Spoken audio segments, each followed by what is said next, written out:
Good morning, everyone. My name is Marco Ceravolo, and I am a visiting research fellow here at the ILCS University of London, hosted by the Center for the Study of Contemporary Women's Writing and organizer of the two-day symposium Childhood, Youth, and Ecological Imaginaries in Italian Studies. Before I go ahead and explain the purpose of this symposium, please allow me to acknowledge the tremendous support I received throughout this process and to thank some key figures who were essential to organizing this event. So first I must thank, of course, Kathy Collins, the Institute Manager of the ILCS, who provided crucial support for the planning and delivery of these 2 days. We wouldn't be here without her. I must tell you that in advance.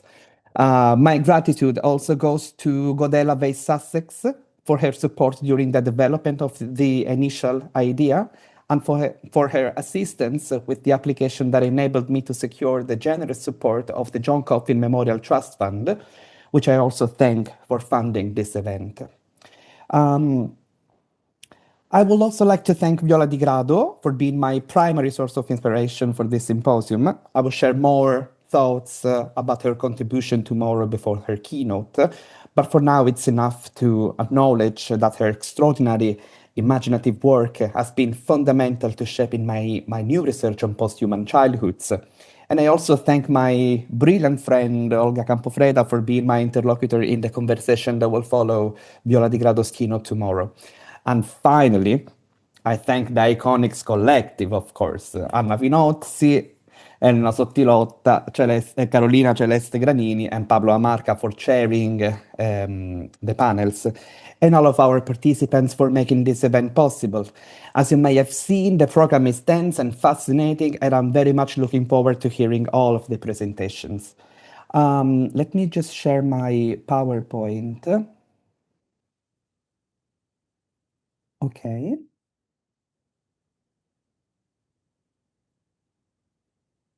Is it okay? Can you continue a condividere? Is it okay? Can you see it properly? Okay. The idea for this symposium emerged when I began reconsidering the figure of the child in certain post-apocalyptic and dystopian Italian narratives, and how their presence challenges the very foundations of human society by emerging as a force of resistance. And in this sense,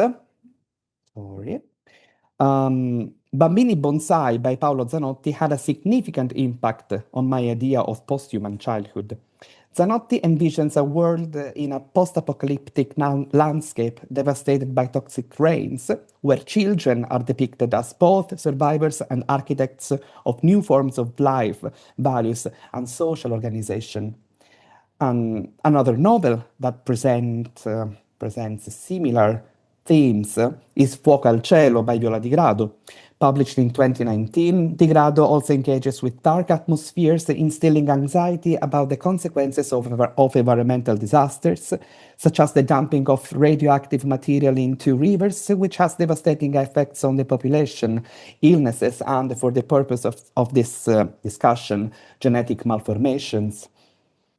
The novel draws inspiration from a real historical events, namely the Kishtim disaster, a nuclear accident in the Soviet Union caused by the explosion of a tank of radioactive waste at the Mayak nuclear facility. These novels form the basis for some of my reflections on the outcomes of the environmental crisis and its impact on the most vulnerable beings, such as children. The discussion necessarily begins with a preliminary framing of childhood within a society that is both adult-centered and patriarchal, on the brink of decline, and which, in its social and value hierarchy, places childhood on the same level as animals and nature. From an ecofeminist perspective, the scholar Ruth N. Kurt-Schei, in her essay Ecofeminism and Children, reflects on the position of the child in our society, and she writes, "Children in adult-centered societies are subjected to forms of discrimination similar to those experienced by women under patriarchy. They are conceptually privatized, singularized, and stripped of their agency. Like women, children represent an oppressed subcategory within a male-dominated and adult-centered society. And at the same time, the association between childhood and nature has deep historical roots. We may think, for instance, of Enlightenment philosophers such as Rousseau, who emphasized the original purity of childhood in its spontaneous connection with nature. In Emile, Rousseau argues that a child, if allowed to develop freely in a natural environment, will grow in a healthy and virtuous way, removed from the corruption of society. But what happens when this discourse is situated in the era of the Anthropocene, when nature itself is already contaminated? The Anthropocene is defined as a geological epoch characterized by the significant impact of human activity on the Earth's environment. And this definition arises from the recognition that the term Holocene is no longer adequate, as it excludes the human species as a fundamental agent in the planet's environmental condition. And more importantly, as Marco Malvestio observes, the Anthropocene places humanity before two opposing yet symmetrical dangers: the possibility of becoming the architect of its own destruction and the damage produced by the uncontrollable agency of the non-human, especially in the effects of climate change. And also, as Bruno Latour writes, the Anthropocene is not a crisis in nature, but a crisis in our political and conceptual frameworks. It forces us to reconsider what it means to be human in relation to the Earth. And finally, within this context, Dalila Forni has made an exceptional contribution with her recent monograph Echi d'Avvenire, as she will also be presenting today in the first panel. Forni analyzes the deep and layered connection between childhood and post-apocalyptic narratives. In the range of books, films, and video games she examines, children and adolescents cease to be merely subjects in need of protection, and instead becomes symbols of hope, agents of change, and builders of new social and ecological paradigms. Therefore, I highly recommend her work.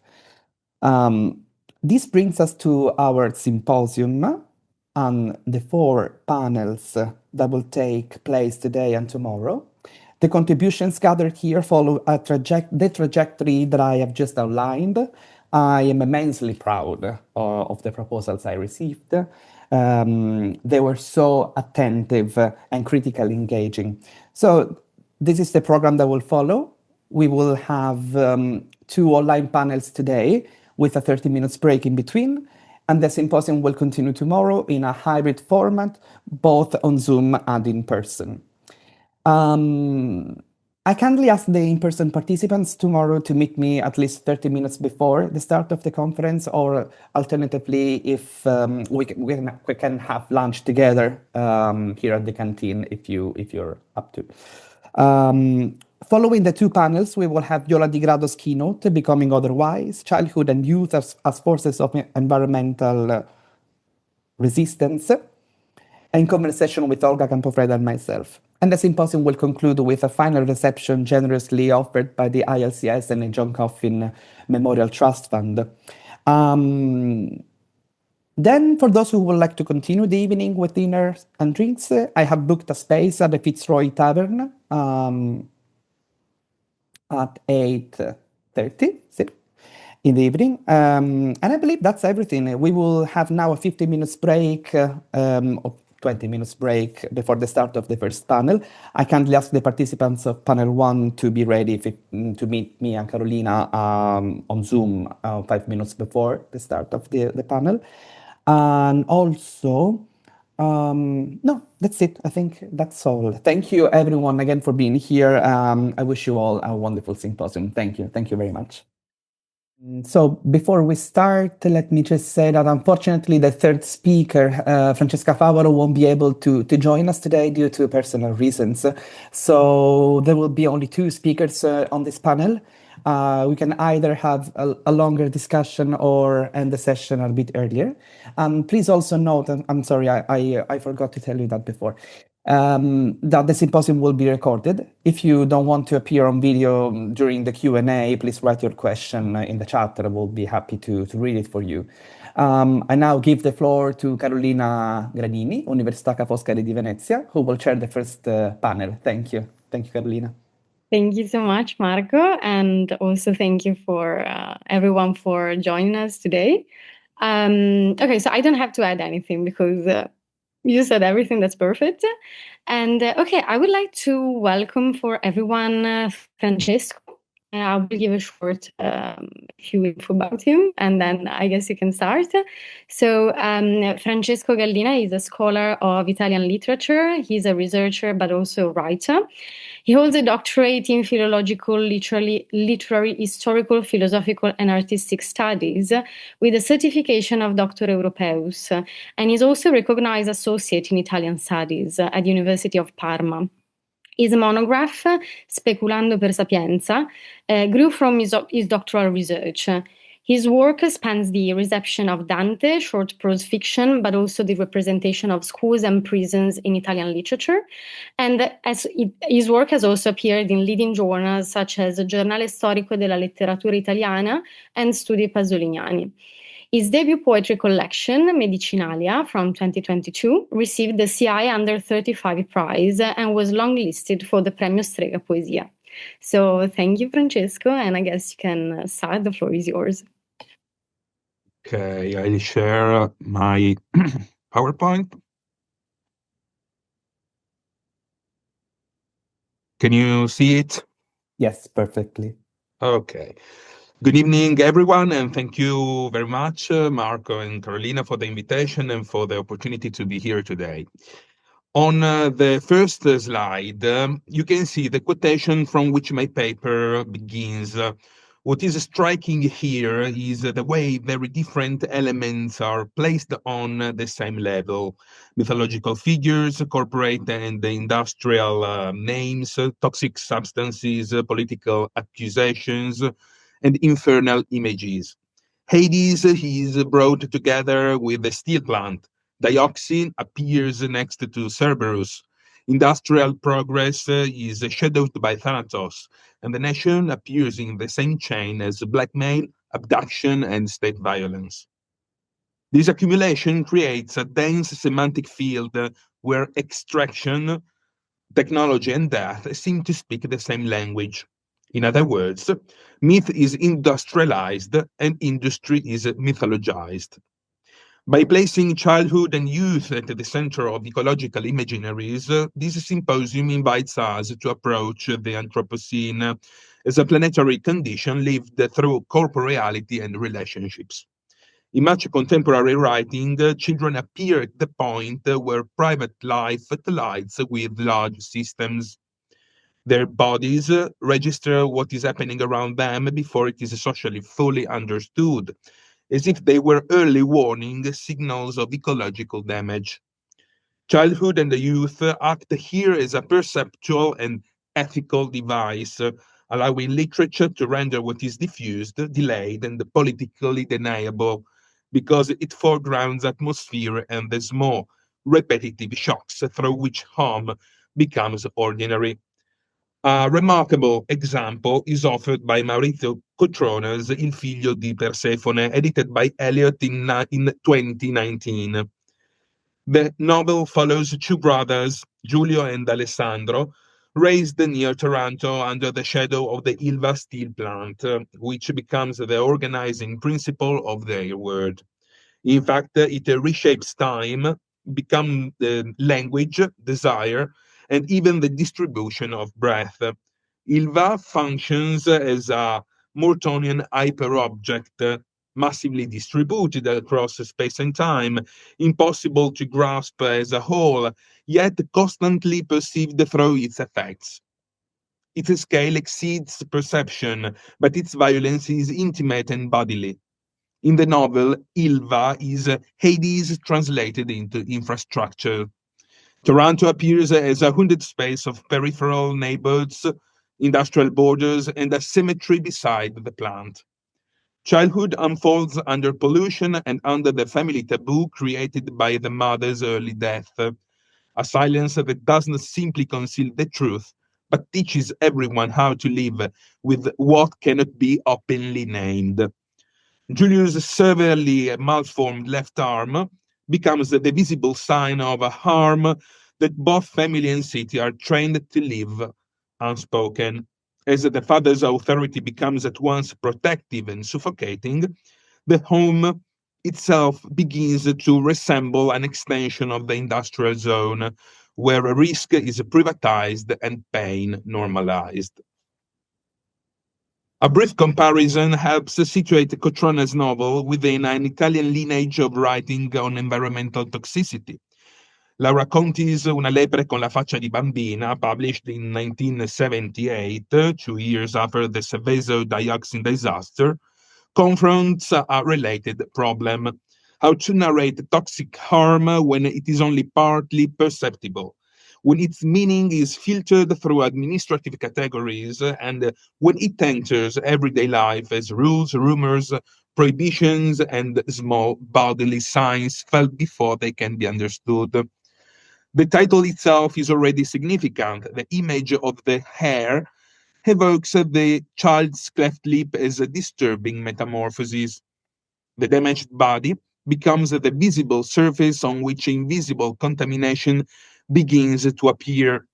Cotrona's Taranto is not Seveso. Nevertheless, both texts explore the gap between exposure and evidence, and both place children's bodies at the center of that gap. In each case, childhood becomes the fragile surface on which environmental violence is registered before it becomes fully legible as public truth. To sum up the plot, Giulio and Alessandro grow up in Saturo on the Ionian coast close to Taranto. Their father, Mario, has taken them there to keep them away from the steelworks, which is linked to their mother's death and to Giulio's malformed left arm. The limb stops shortly after the elbow and ends in a rounded stump from which 5 small finger-like pieces of flesh protrude. Alessandro turns this family wound into a personal myth. He identifies his dead mother with Persephone and the steelworks with Hades. He also believes he has a gift. He lives half a second ahead of everyone else. This power is probably linked to the heavy metals found in Alessandro's brain, allowing him to anticipate movements and events before they happen. At 18, he rejects Mario as his father and he leaves home with Giulio. In the new city, he starts observing crowds, outcasts, social media, and forms of collective behavior. When he understands that his gift makes him almost untouchable, he turns to boxing as a way to become visible on a global scale. It is Giulio who gives him a new name, Zagrio, son of Zeus and Persephone, killed and dismembered by the Titans, yet linked to rebirth through Dionysus. Zagrio wins by subtraction. He avoids every punch, scores with light touches, and remains almost impossible to hit. He soon becomes a media phenomenon, almost a sacred figure for the sick, the excluded, environmental activists, and victims of industrial pollution. Giulio meets Giselle but cannot free himself from Zagrio.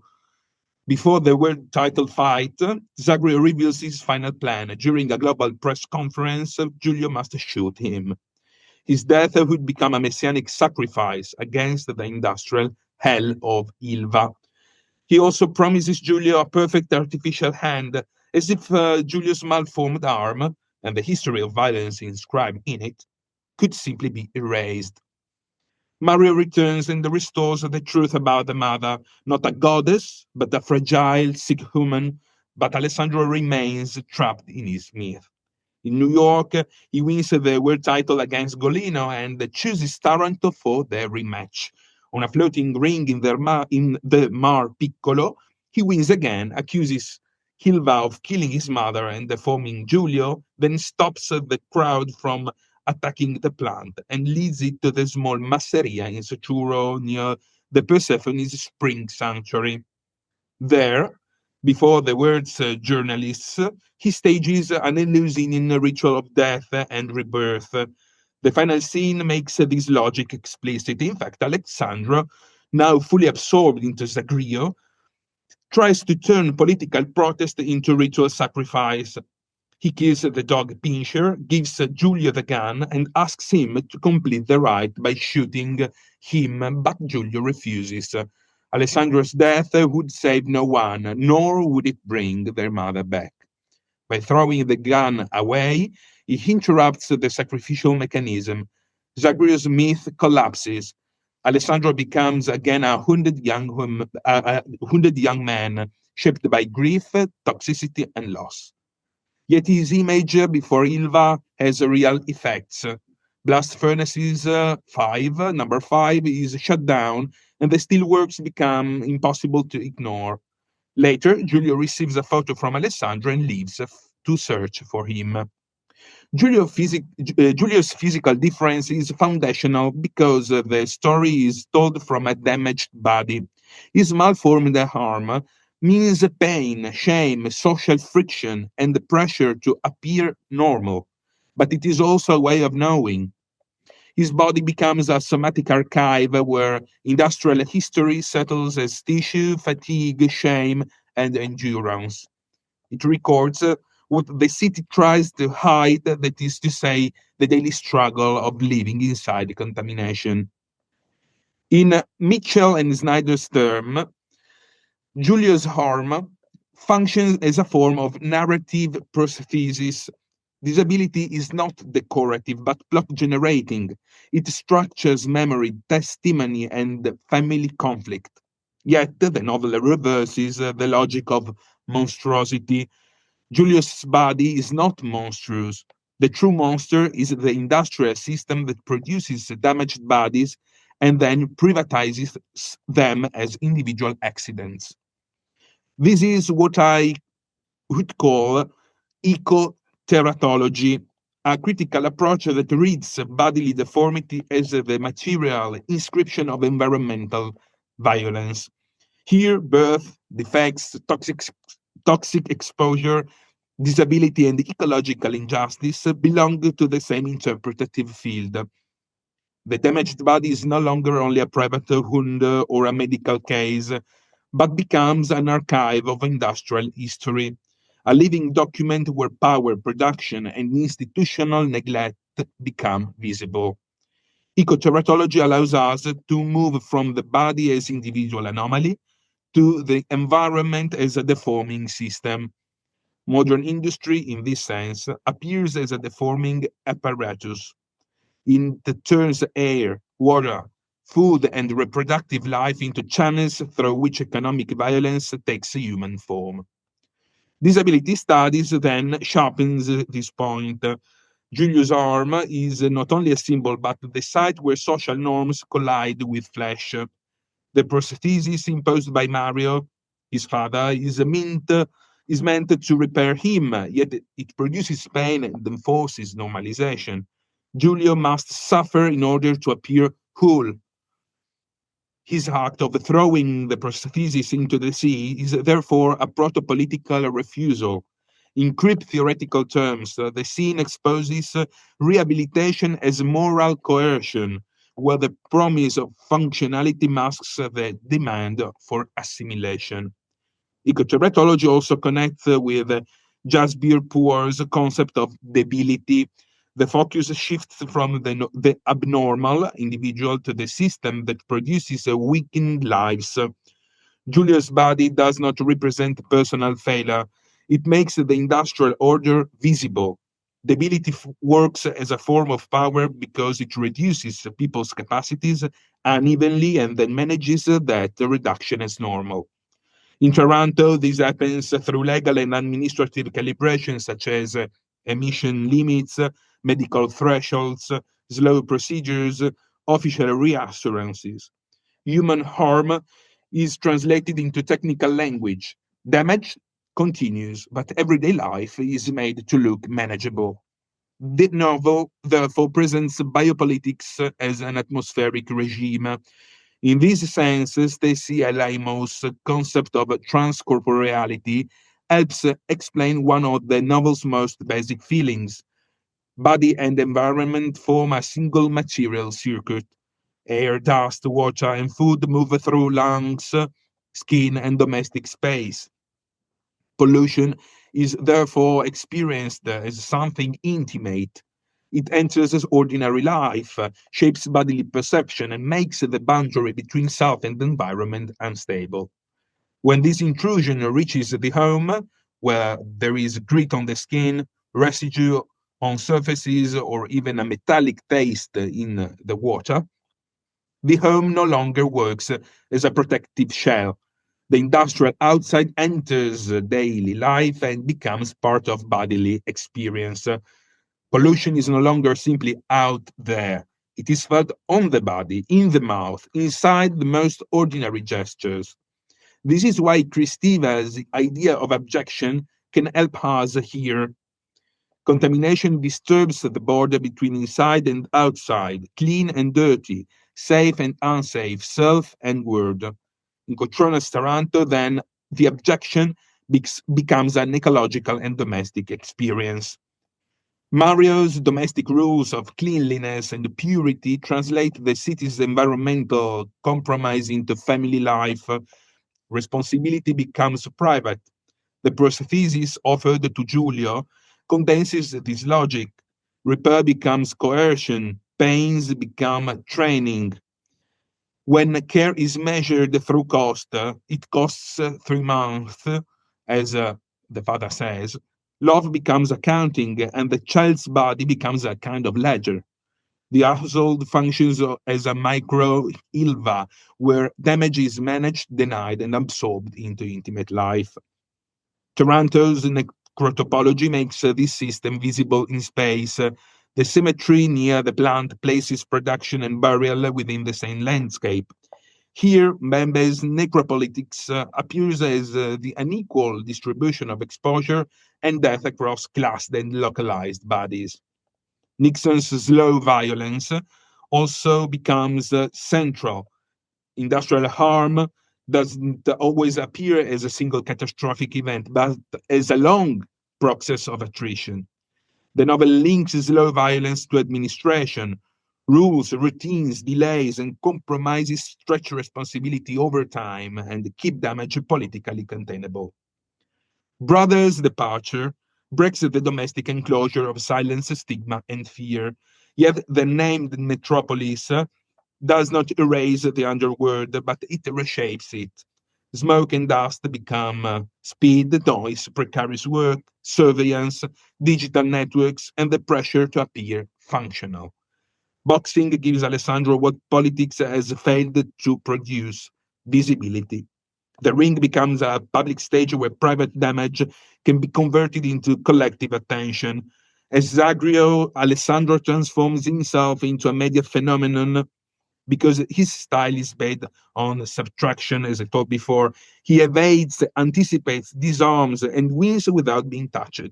His body is exposed to violence, yet it remains unreachable. This paradox gives him an almost sacred aura. The board helps clarify this mechanism. In the society of spectacle, in fact, belief is produced through images, repetition, and collective attention. The crowd, the media, the ring, and the cameras don't simply record Zagrio's body, but they transform it into a ritual object. His body becomes the place where suffering, contamination, anger, and hope are gathered into a single visible figure. Zagrio names the danger that emerges when harm is scattered and difficult to prove. When a responsibility is postponed and the causes are denied, people may begin to seek one body able to carry the whole crisis. Alessandro becomes that body. His medical examination is crucial because Taranto returns as biological evidence. The scan reveals heavy metals in Alessandro's brain. He immediately turns his trace into destiny, reading the omega shaped mark as both an ending and a vocation. He links it to his second advantage, the slowed sounds and the ability to perceive movement before it happens. Zagrio also recalls the myth of dismemberment and return. Through this figure, Alessandro imagines violence as a path to recomposition, and the sacrifice begins to appear as a solution. He believes Ilva cannot be defeated only through reform, but by changing what people see and how strongly they pressure power. Boxing thus becomes the last form of civic faith, a collective stage where emotion can be converted into political force against the state industry system. The myth of Persephone gives the novel a structure for thinking about capture, loss, return, and compromise normality. It becomes a way to read the social compromise itself. Loss is not truly repaired, but it is regulated. A damaged order becomes normal because people learn to inhabit it, repeat it, and organize their lives around it. Alessandro's mythic system is rooted in the mother's disappearance. He refuses to remember her as a fragile sick woman and turns her into Persephone, a diving figure abducted into the underworld. The household is organized around this absence through silence, controlled speech, uneven knowledge, and emotional repression.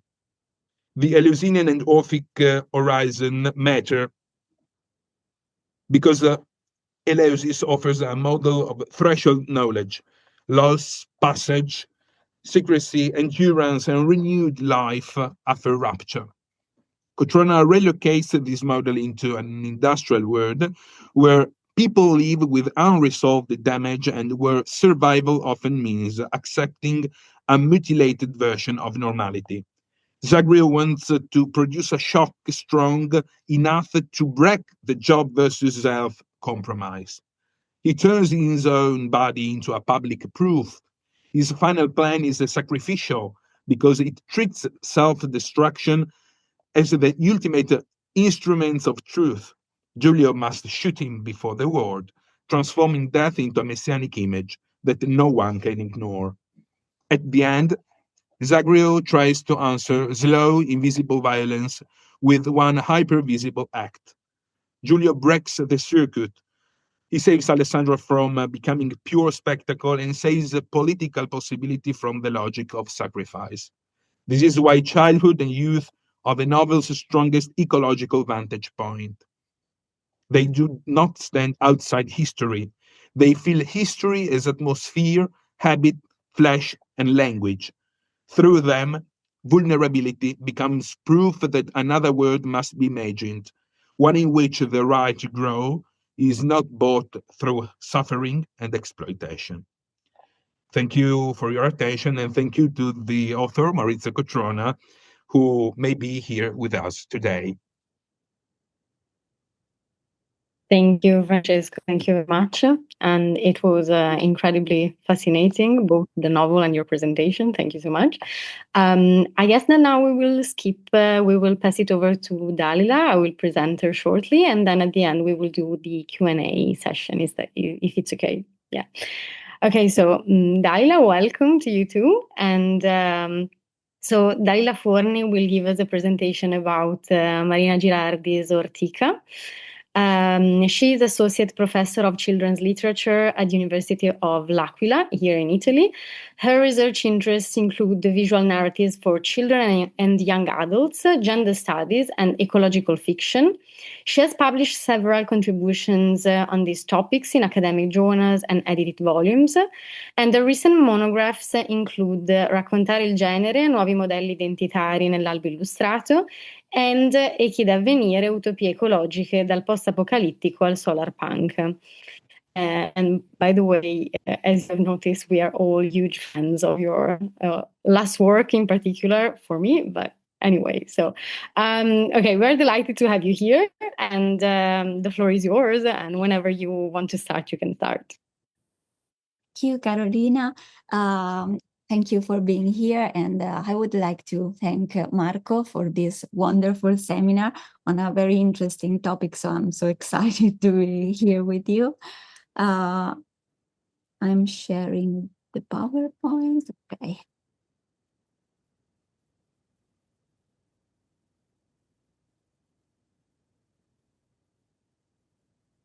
Today I'm talking about Marina Girardi's Ortica. It is a very interesting book. I don't know exactly how to define it, but a book for children.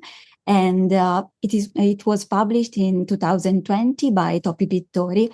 And the title of my presentation is Becoming with Nature, Dismantling Anthropocentric Perspectives in Marina Girardi's Ortica. I would like to start with a brief theoretical grounding.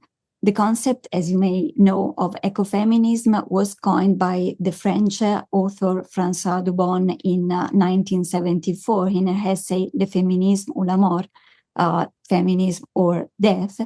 And Dubon identified a structural connection between the patriarchal domination of women and the exploitation of nature, arguing that the same violent systems that oppressed women, or also cultural minorities in general, also oppress the natural world. This idea has been developed in many directions. What I find particularly interesting is the idea that children's literature is a privileged space for working with and for ecofeminist issues. Stories told to children, or also young audiences, are not neutral, of course. They shape values, build imaginaries, and propose different models of identity and relationships. So children's literature can, in this sense, be a form of social activism or also artivism, we could say. And so children's book can help us starting from an ego perspective, the pyramid, and move to an eco perspective, the circle. The works of Donna Haraway, too, are particularly useful in exploring ecological themes in Ortica. Haraway develops a series of powerful ideas that challenge anthropocentric views. For instance, the notion of becoming with, the idea that humans do not exist as separate, autonomous entities, but also are a constructed, co-constructed relationship with the other species. There is no pure human subject standing outside nature, not man as opposed to nature, but we are nature and we make kin with other species. Haraway also proposes the concept of Cthulhucene as an alternative to Anthropocene, a geological era defined not by the human, but by a tentacular, relational, multi-species web of symbiosis. And finally, Haraway insists on dismantling binaries, the dualisms of culture, nature, human, animal, mind, body, that have historically been used to justify discriminations and exploitations of both cultural minorities, but also the natural world.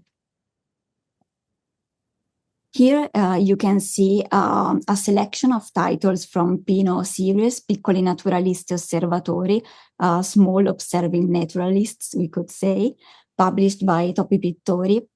This series is specifically designed to guide children in the discovery of the natural world, so its beauties, but also its fragilities or complexities, and Ortica is one of these titles. The series Pino demonstrates that children's literature is not just entertainment, but it is a primary site for the construction of subjectivities, ethical sensibilities, ecological consciousness, and also social activism or artivism. These books do not just transmit information about nature, concepts about nature, they model a way of being part of nature itself. Now let me introduce the book Ortica. Ortica, Guida all'ascolto della natura selvatica, or Ortica, A Guide to Listening to Wild Nature, was published in 2020, and it is a work which is difficult to classify. It is both a picture book and a comic due to its hybrid format. Marina Girardi, the author, uses a watercolor technique that fills the pages with fluid organic shapes, as you can see right from the cover of the book. There are no rigid panels, borders like in classical comics, no traditional gutters separating images, no traditional comic format, but also picture book format. The illustration, as you can see, are blurred and fluid, as if the boundaries between the protagonist and the environment were constantly dissolving. This is not accidental, of course. The visual language of the book, Ortica, enacts its ecological philosophy very well. I'd also like to identify and briefly analyze 4 dimensions that make Ortica a subversive, ecofeminist, and non-anthropocentric work. The first is non-traditional femininity. Ortica, the protagonist, does not conform to passive or decorative models of femininity. She is autonomous, curious, empowered, with a strong critical sensibility. However, she doesn't simply reverse stereotypes. She proposes an entirely new way of being a female protagonist without fixed gender markers, like a sort of fluid identity. The second dimension is fluid identity patterns. Ortica's identity resists labels in general. She flows from human and plant, between self and other, challenging binary construction of both gender identity but also species. The third category is empowerment for unwanted creatures. Ortica, and Ortica means nettle in Italian, is a girl named after a plant that is typically disdained, pulled out, or considered as a bad weed. The nettle becomes a powerful metaphor for reclaiming marginalized identities. Right from the choice of her name, Ortica, nettle, Girardi is doing something politically interesting. She is reclaiming the marginal, the unwanted, and she is making it the protagonist of her story. The fourth dimension is that of Ortica offering a role model beyond anthropocentric norms. She doesn't prevaricate over the natural world. She explores, connects, cares. She becomes nature. Looking at this illustration, which shows Ortica nestled among sleeping animals all curled up, we can wonder, is Ortica communicating with nature, or is she being part of the natural world? Ortica appears to be visiting and observing nature at the beginning, but reading more carefully, we see that she is nature. She overcomes the subject-environment divide and overcomes the fact of having men and women and other creatures. As you can see, her body is depicted as a continuous with the soil, with roots, animals, and the weather. In this particularly striking image, her figure merges with the dormant life underground, under the soil. The caring body of Ortica is portrayed as Earth itself, and in doing so, Girardi provides a beautiful vision of childhood as a space of interspecies hybridity. This page shows animal tracks left in the snow, and the text caption tells that the soil is Earth's skin, and the tracks on the snow are like a sort of tattoo on Earth's skin. The boundary between human skin and Earth's surface is textually and visually strong and makes Haraway's making kin concept visible on the page. As you can see, you can read in Italian, sulla bianca pelle del sottobosco, specialmente al mattino, ci sono tanti piccoli tatuaggi. Devono essere rimasti in molti a trascorrere l'inverno da queste parti, scoiattolo, cornacchia, tasso, cervo, eccetera. Another example here, this image shows Ortica tenderly cradling a creature in her hands, while the speech bubbles around her remind us that non tutto quello che si trova si può raccogliere. Un nido pieno di uova va lasciato dove si trova, la loro mamma è di sicuro nelle vicinanze. A nest full of eggs should be left where it is, and their mother is certainly nearby. Ortica here embodies what we might call a caring mother nature figure that knows that some rules are created to be respected in order to care for nature. This can be connected to Vandana Shiva's model, a relationship with nature based not on domination and power imbalance, but on equity, on vivir bien. Now, I would like to introduce the second major theoretical framework that structures this reading of Ortica, and it is the work of French landscape designer Gilles Clément. Clément has developed three interrelated concepts that I find deeply resonant within the book. And the first one is the garden in movement, giardino in movimento. The idea that a garden is not a fixed controlled space, but a fluid, ever-changing ecosystem. Gardeners should intervene lightly, not imposing their will, but following and supporting what it is already happening. Similarly, Ortica's setting embraces wilderness and its unpredictability as ecological richness, not as a disorder to be tamed. The second idea is the third landscape, il terzo paesaggio, those marginal, abandoned spaces like the edges of a road, abandoned fields or woods, and so on, that are left to spontaneous growth and are not modified by humans. These spaces are sort of sanctuaries of biodiversity, and we can find plenty of them in Ortica, where these spaces are inhabited but not dominated by the little girl. The third idea is the planetary garden, il giardino planetario, the idea that the entire planet can be understood as a single giant garden and that humans are its gardeners. Not owners, not exploiters, just simple gardeners caring for this huge garden. And Ortica again clearly takes on the role of a caring planetary gardener as theorized by Clément. The garden's diversity of species is mirrored by the text embrace of different identities, like bodies and ways of being. And Clément too has a sort of non-anthropocentric perspective that we can clearly see in Ortica. In Ortica, biodiversity is strongly connected to social justice and caring for the environment. In my opinion, one of the most innovative traits of the book Ortica is the way it positions the child reader as a child reader, but also child protagonist, as an active participant of the book. For instance, we can find many exercises, in some cases in the graphic style of a lined notebook, as if the book were the child's own journal, exercises that invite young readers to observe, document, draw, imagine, and reflect on ecological, post-human, and feminist concepts. I'm presenting here 4 kinds of exercises toward an active ecological approach, starting from Ortica. And first of all, readers in this book are engaged through knowledge and curiosity. Ortica finds answers even without asking questions. She observes and understands through beauty and wonder.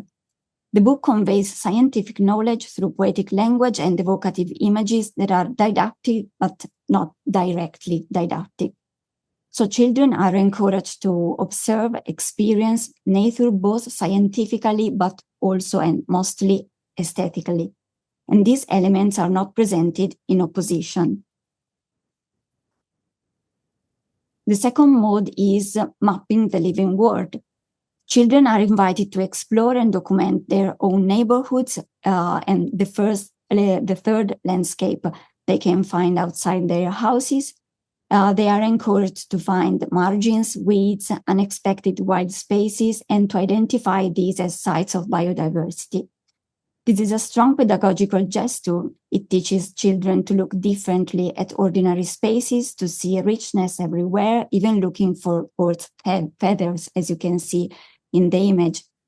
Se guardo con attenzione a terra mentre cammino, sul sentiero troverò delle piume di uccello, posso disegnarle sul posto oppure portarle con me e poi cercarle nei libri o su internet, come sono fatti gli uccelli a cui appartengono. Se non ne ho trovate, posso cercare immagini di uccelli che popolano i luoghi dove vado a camminare. Posso fotografarli io stesso se li incontro. Provo a copiare la loro forma prestando attenzione soprattutto al contorno delle ali, ghiandaia, ploiana, upupa, and the different parts of the feathers.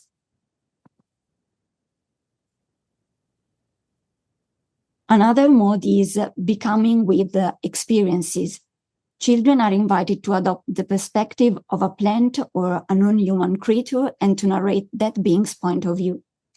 This illustration shows a child imagining she is a bird in a sort of yoga position.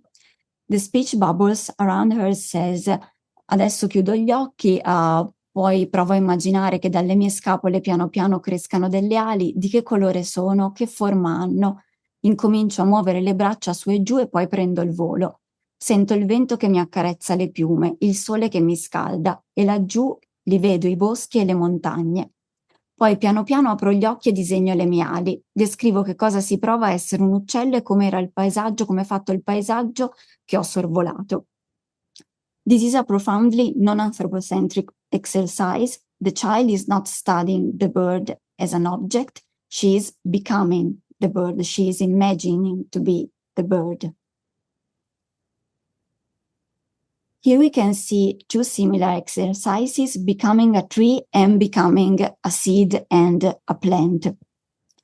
Children are asked to stand on one foot, spread their arms like branches, and breathe deeply while imagining sap rising from their feet and bodies. For example, adesso chiudo gli occhi e provo a immaginare che la linfa che scorre dalla terra mi passi attraverso i piedi e percorra tutto il corpo fino ad arrivare alle dita. Apro le braccia e le dita dalle mani e ogni volta che espiro immagino che sui miei rami crescano le foglie. Che forma hanno? Sono un albero, che forma ho? Continuo a respirare profondamente e sento le mie radici intrecciarsi a quelle di tutti gli alberi del bosco, mentre i miei rami respirano nel cielo e ospitano uccelli e animali. Se riesco appoggio un piede vicino al ginocchio e sto in equilibrio. For the second exercise, adesso chiudo gli occhi come un seme e immagino mi conficco come un seme nella terra. Poi provo a immaginare che piano piano dal seme che sono io nasce un germoglio. Di che colore è? Che forma ha? Continuo a respirare profondamente per sprofondare sempre più nel terreno, mentre dal mio seme nascono anche le radici che vanno verso il basso. Sento il calore della terra, il profumo del muschio e il solletico che mi fanno i lombrichi. Poi piano piano apro gli occhi e descrivo che cosa si prova a essere un seme. Infine disegno il mio germoglio. Here in the seed exercise, we can see Ortica pressing the forehead to the ground, curled up like a seed in the soil, and she is imagining to slowly germinate. What color is the sprout? What does it feel like to be a seed and a plant? These exercises are inspired by yoga, as you can see, but they are also a philosophical, radical approach to ecofeminism and ecological issues. They dismantle the boundary between human body and natural world as they make the body itself a side of ecological consciousness. The final mode idea is death after life and life after death.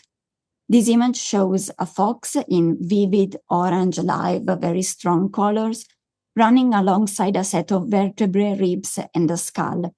The speech bubble reads, "What he no longer needs will fertilize the soil." Quello che a lui non servirà più servirà a fertilizzare il terreno. Costole, vertebre, il cranio, arti e denti, mascelle del topo ragno, eccetera. Here the book embraces a post-apocalyptic cyclical understanding of life and death. Death is no longer a rapture or a tragedy, it is a transformation, a cycle, and this radically challenges the human fear of death, human and animal fear of death. To conclude, Ortica enacts ecofeminist theory, making this philosophy accessible to young readers. Its non-anthropocentric vision dismantles the binaries and hierarchies between human and nature, protagonist and environment, ego and ecocentric perspectives.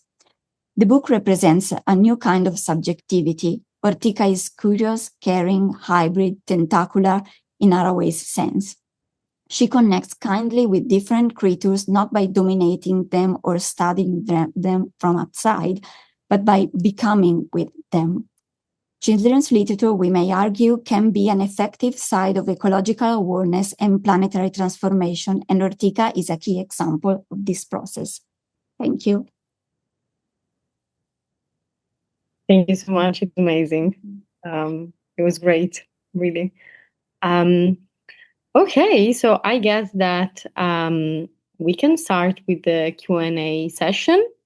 And please, Marco, if you want to pop in for a few info once again, but I guess that if your mic or anything doesn't work, you can write it in the chat and we can read it for you, whatever. I would just say, yeah, that we have 10 minutes for the Q&A. I have my considerations, and thank you both of you. They were just fantastic. I just loved your presentations. So yeah, I would just leave the stage, I don't know, to the audience. I don't know if someone has a question, otherwise we'll go ahead with ours.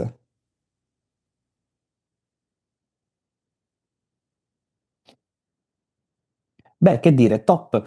So I'll go ahead myself. So, Francesco, I really loved your presentation on the childhood perception of the steelworks as an underworld is a very powerful image, and I really liked how you framed Ilva as an hyperobject and as a site of necropolitics. And I'm also very fascinated by how Cotrona portrays motherhood, especially. The mother that is mythically linked to Persephone, suggesting that death. I don't know if it's correct. That death is somehow something ancestral and passed through generations. And it's also curious how many connections I found with Viola Di Grado's Fuoco al Cielo, which was also published in 2019. I don't know if perhaps Cotrona himself would like to add anything in the discussion, perhaps later, but I was wondering if ecoteratology, if this concept of ecoteratology can be applied to other industrial or post-industrial literary context that could go beyond Taranto. Yes. I think that the image of the underworld, as you told before, is extremely powerful because Ilva becomes a sort of infrastructural inferno. In fact, into this novel, there are some references, for example, to Dante's Inferno, Virgil. So this underworld is buried in the city, and at the same time is everywhere, in the air, in the water, as I told before. Then the concept of ecoteratology,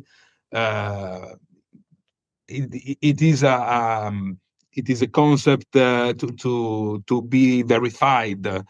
So I tried to apply this on Cotrona's novel, but in a future I could try to apply in a sort of mapping of writing, Italian or non-Italian writing.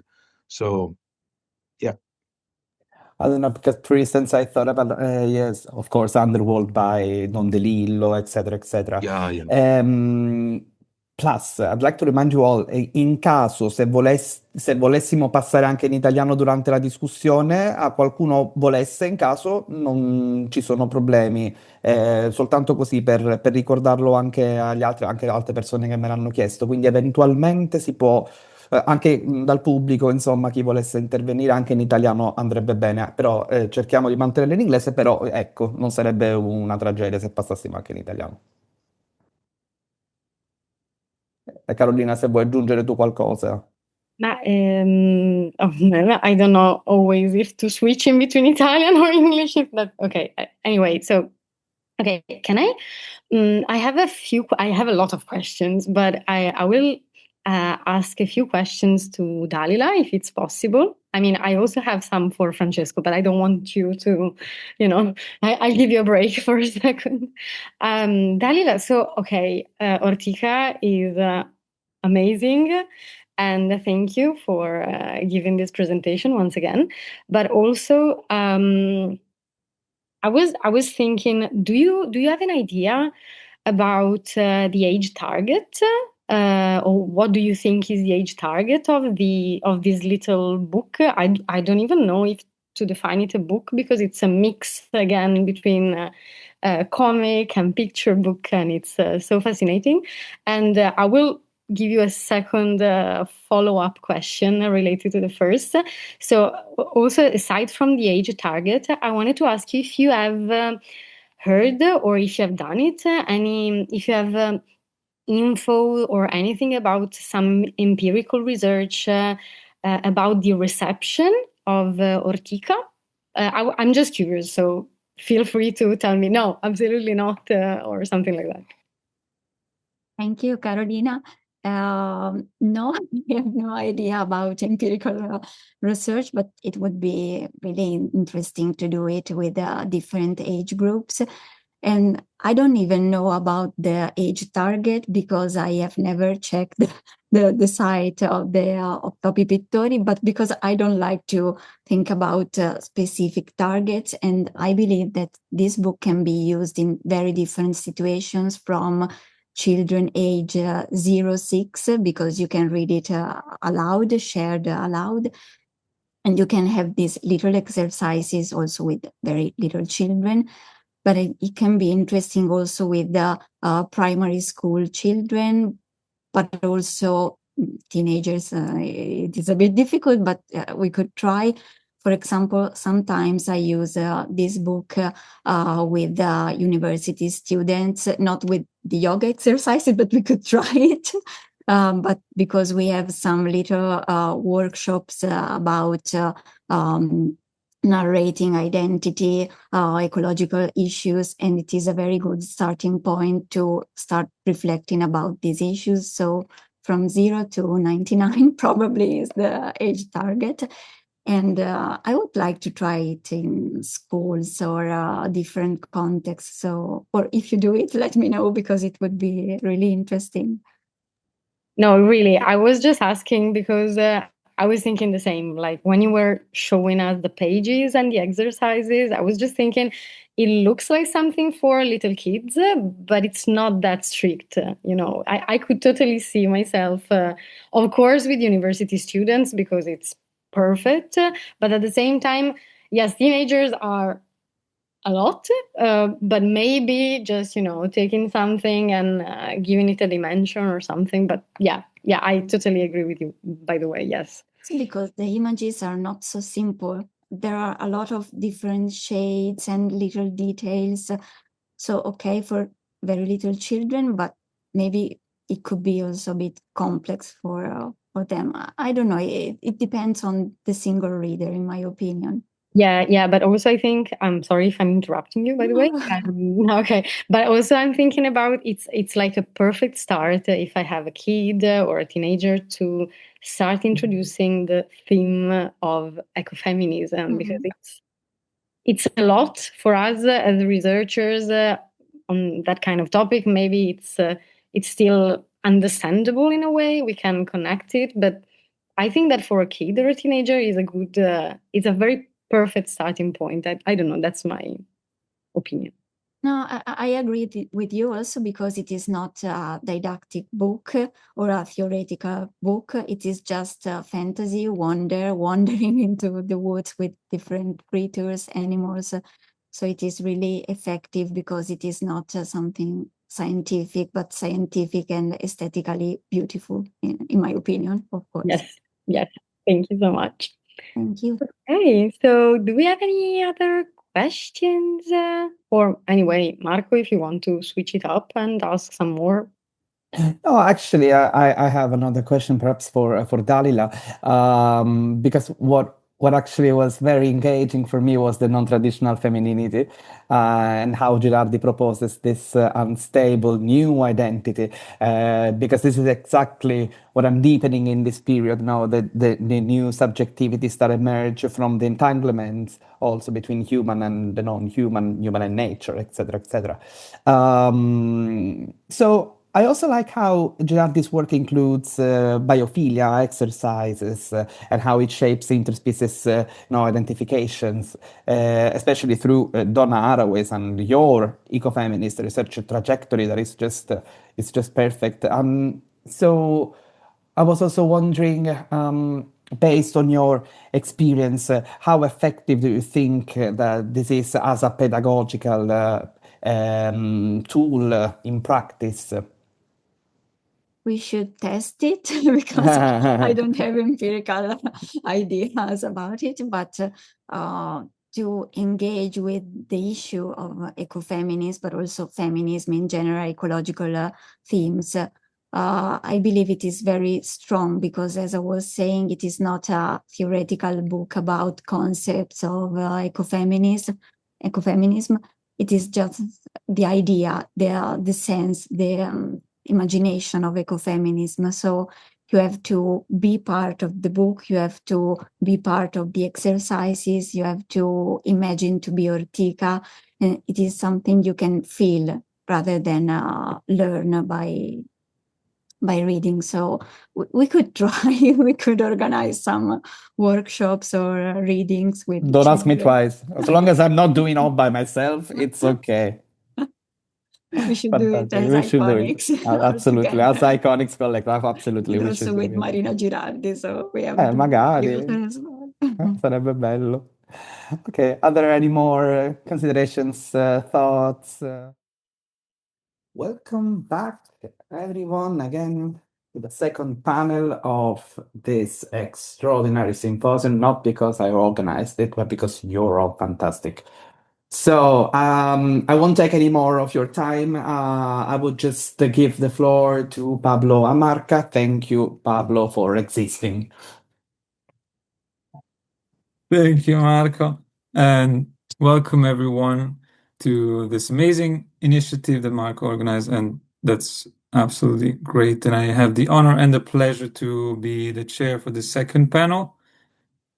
So unless there are other impelling questions, I will jump right into it. And in the meantime, I'll waste a few words so that people can reconnect and can focus. We have a very interesting and dynamic panel. And the first speaker is Novella Primo. Novella Primo is Associate Professor of Contemporary Italian Literature at the University of Messina. Her research focuses on translation studies, classical myth in modern literature, contemporary Sicilian poetry, landscape writing, women's writing, and photo texts. She's the author of several monographs, and I will just name a few. Leopardi, lettore e traduttore, Alchiro delle Nevi, poeti traduttori francesi di Giacomo Leopardi a confronto, una memoria inventata, luoghi e voci nella scrittura di Lalla Romano, and the super recent Nell'antica luce delle maree, paesaggi quasimodiani negli spazi del mito e della storia. Her talk today is titled Crossing Nature and Youth, about two eco-literary novels by Paolo Giordano. The floor is yours. Thank you, Pablo, and I'm grateful as well to Marco Ceravolo for organizing this wonderful symposium. It's really a pleasure to be here this afternoon. So I'll try to share my PowerPoint.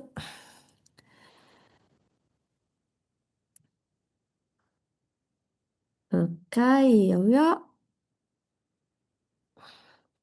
So, many books by Paolo Giordano, born in Turin in 1982, a writer with a scientific background, especially thanks to his PhD in physics, appears linked by an ecological thread that constitutes the cohesive and in some cases dominant element of his narrative. Furthermore, the author, known to the general public primarily for his bestseller, La solitudine dei numeri primi, winner of the prestigious Premio Strega in 2008, has often favored the stories whose characters are presented at multiple stages of their lives, starting from childhood and adolescence. So even if we cannot speak of children's or adolescent literature, in Giordano's two novels, which I have chosen for this presentation, Divorare il cielo and Tasmania, I presume to discuss more the first one in the oral presentation, the strong and inescapable connection between nature, childhood, and youth is fruitfully present. In particular, the protagonists of Divorare il cielo meet when they are very young, little more than children, and their lives spent in close contact with nature from the first to the last page of the novel, intertwined for about 20 years throughout adolescence and the early stages of adult life until the characters are in their 30s.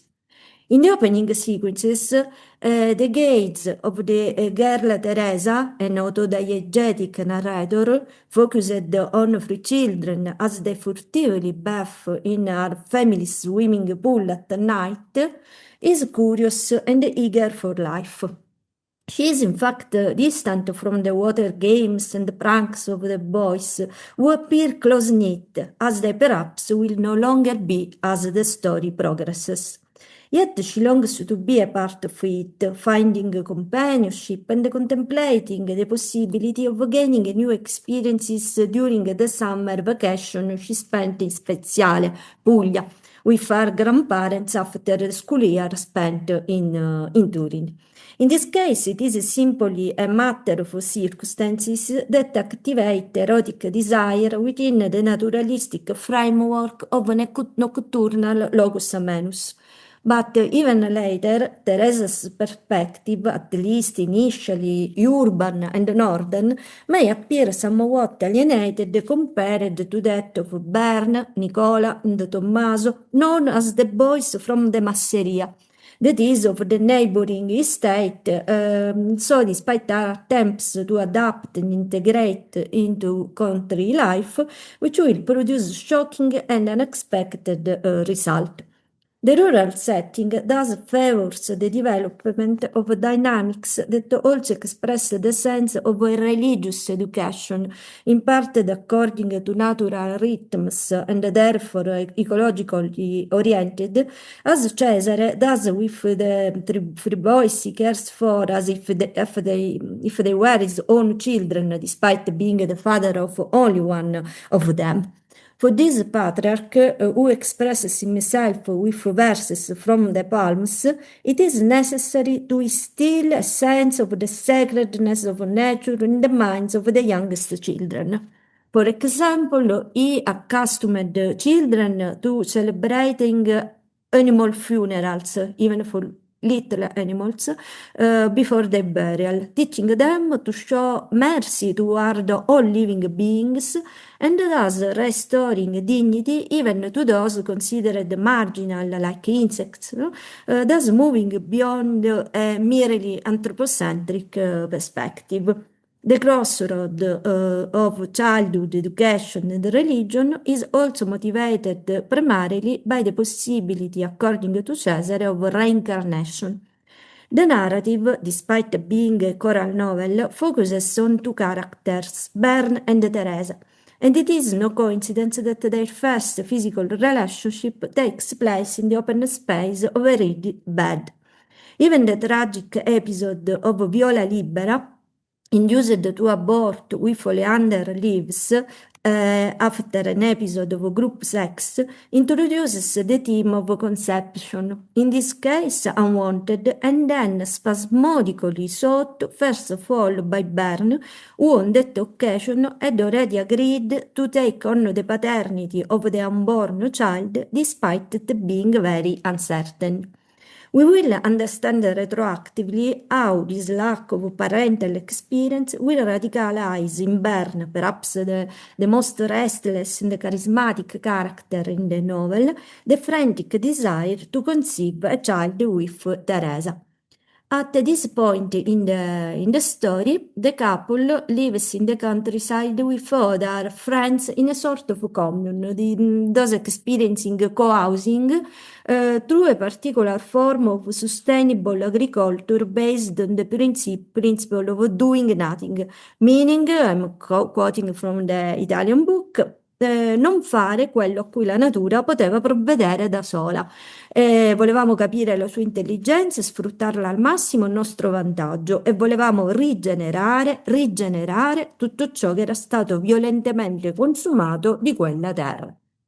Danko, the most uncompromising and extremist of the group in his defense of ecological principles, explicitly bases this form of natural farming on the book The One Straw Revolution by Japanese author Masanobu Fukuoka, which he reads almost daily to his fellow followers.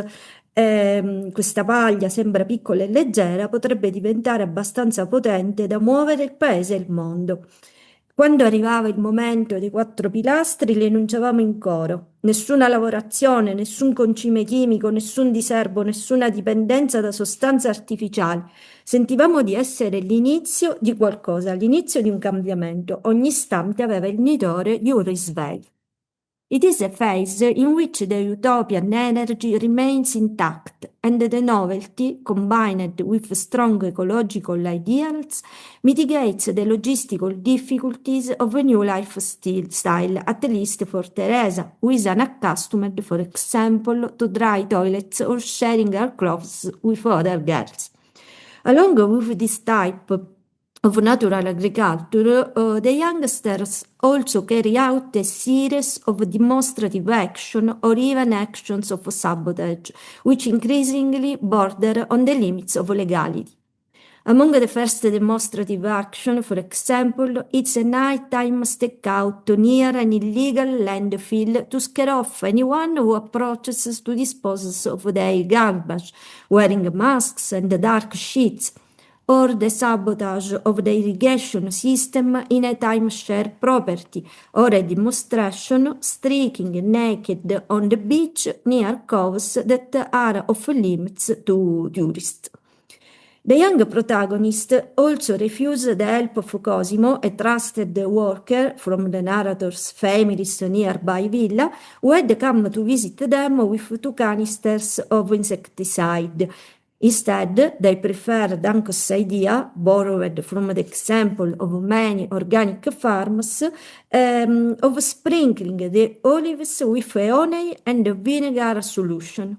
This turns out to be problematic for Tommaso, who is stung by a swarm of bees, thus putting his own life at risk, though he is later saved thanks to traditional medicine.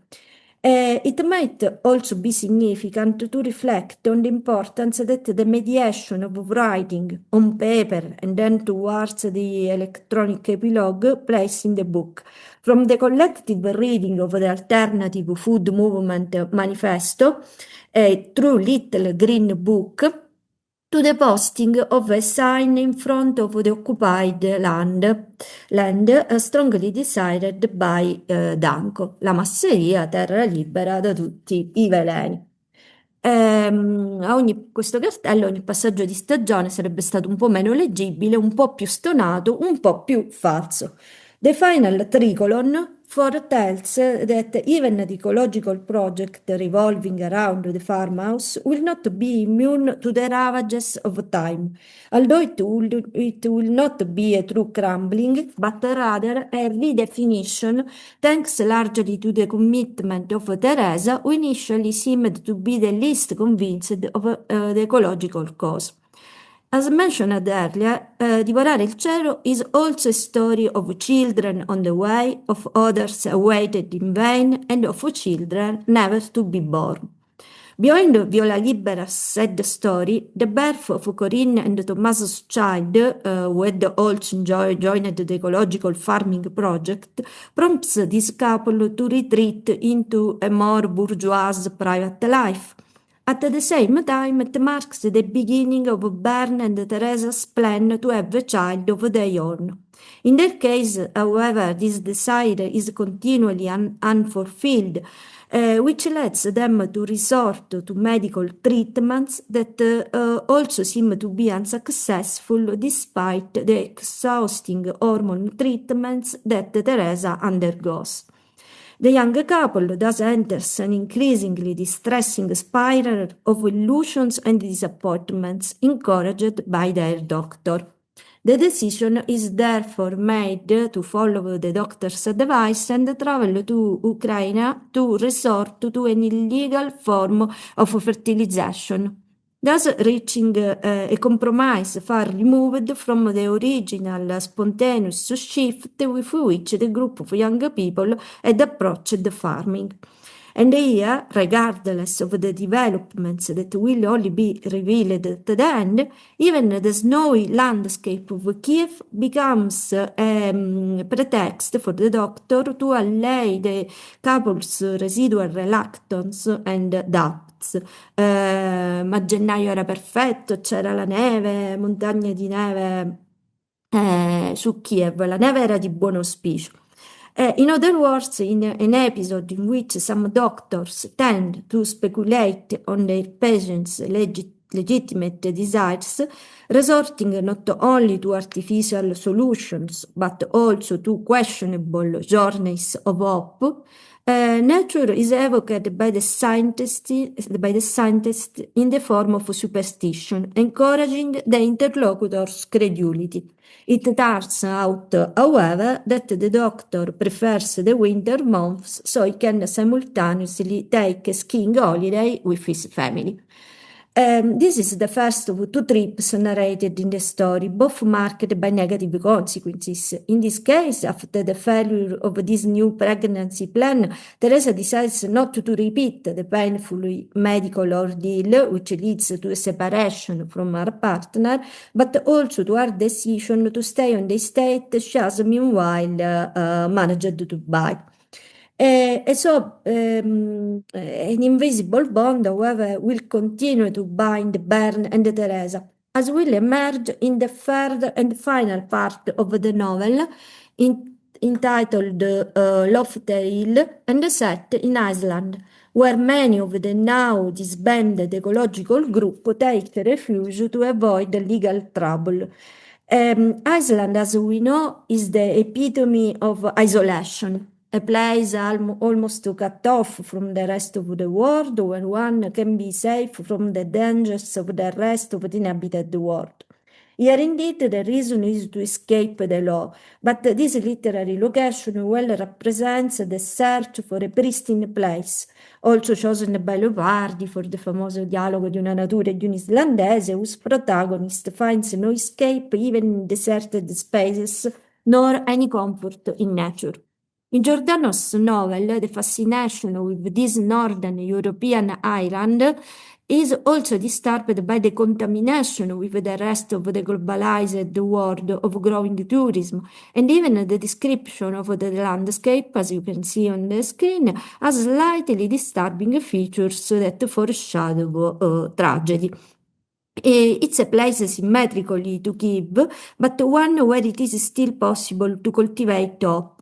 whereas Iceland now represents the most suitable place for the epilogue, considering that Bern will end his days trapped in the Lofteril lava cave, a lava tube that is home to icy sculptural formation in an extraordinary and truly unique intertwining of fire and ice. In the final part of the novel, after the dramatic farewell with Bern in the cave separated by an impassable wall of ice, we return to figures linked to childhood, a little girl that Teresa meets on the plane, and then her decision to recover the frozen embryos that bring the story full circle, characterized by an inescapable tension between the main characters. The more concrete evocation of a new motherhood allows us to arrive, if not at a happy ending, at a peaceful message guaranteed by a new life. Let's move on quickly to the second novel, of the other novel of my focus, Tasmania. Tasmania has been defined as a novel about the future, and therefore already for this intense octoris, it seems to be aimed at young people, or in any case at those who are still finding their way. It shares many elements with Divorare il cielo and other works, the religious vision of nature, the reference, in this case, the reference to the apocalypse, but it also returns to the theme of unreconciled sexuality and to that of sterility, to which is added the issue of a child rearing among separated couples, and there is the same reference to another land, there Iceland, here Tasmania.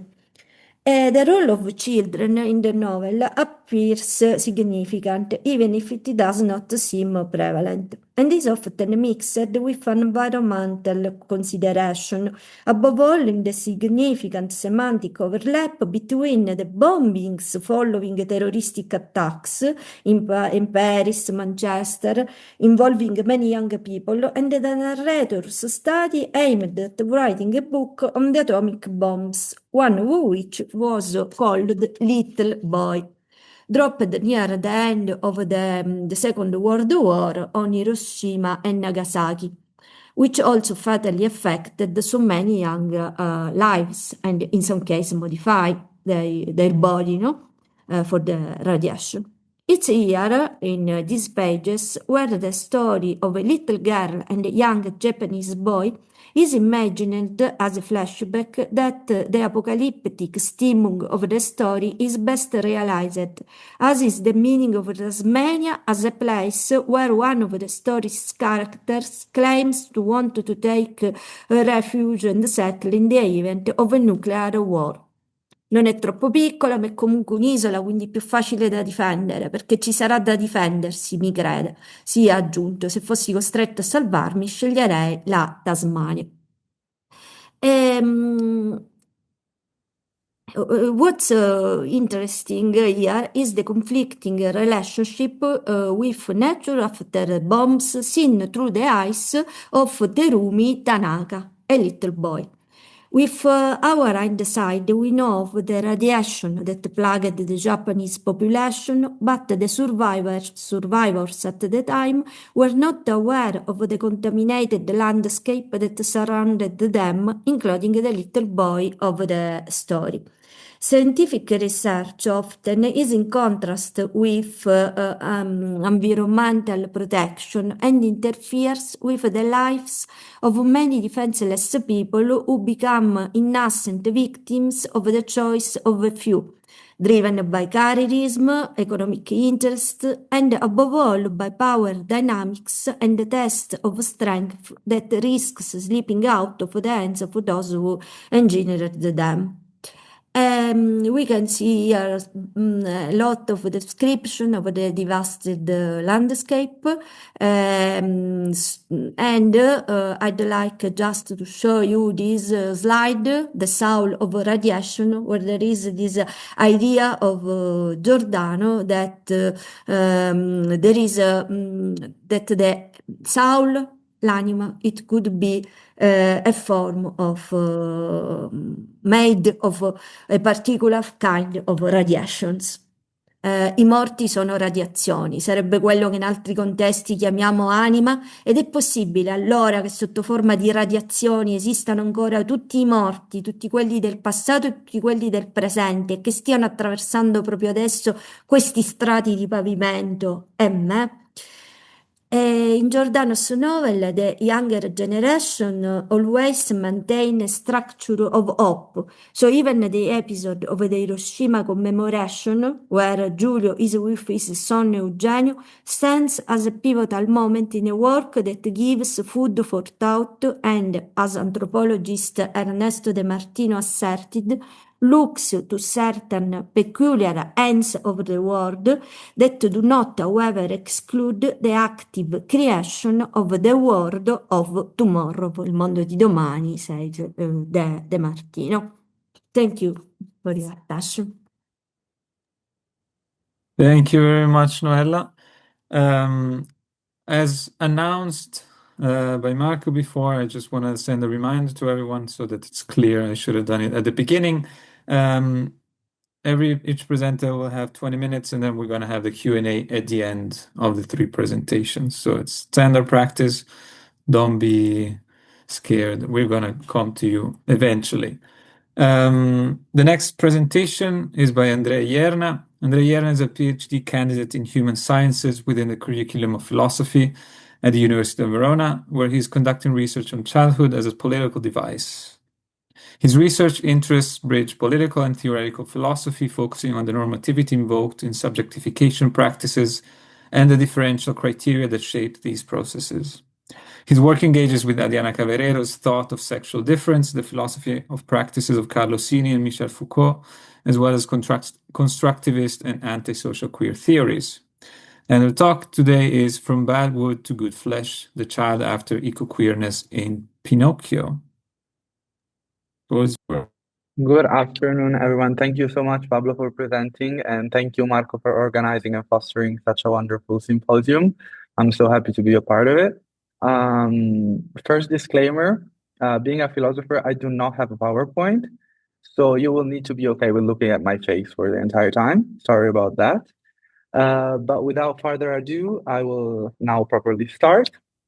So today I want to propose a reading of Carlo Collodi, Le avventure di Pinocchio, that approaches the text not primarily as an object of literary criticism, but as a site for conceptual analysis within critical political philosophy.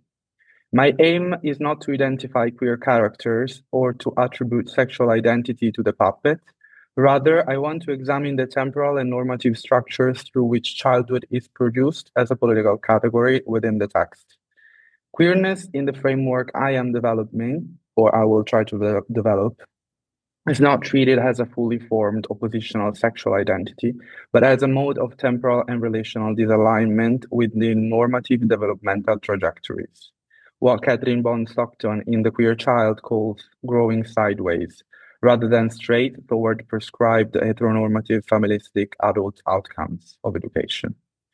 The theoretical framework I'm drawing on comes principally from Lee Edelman's critique of reproductive futurism in No Future, Edelman's analysis of the child with capital C as a symbolic figure that anchors the social order to the promise of the future, provides a crucial entry point.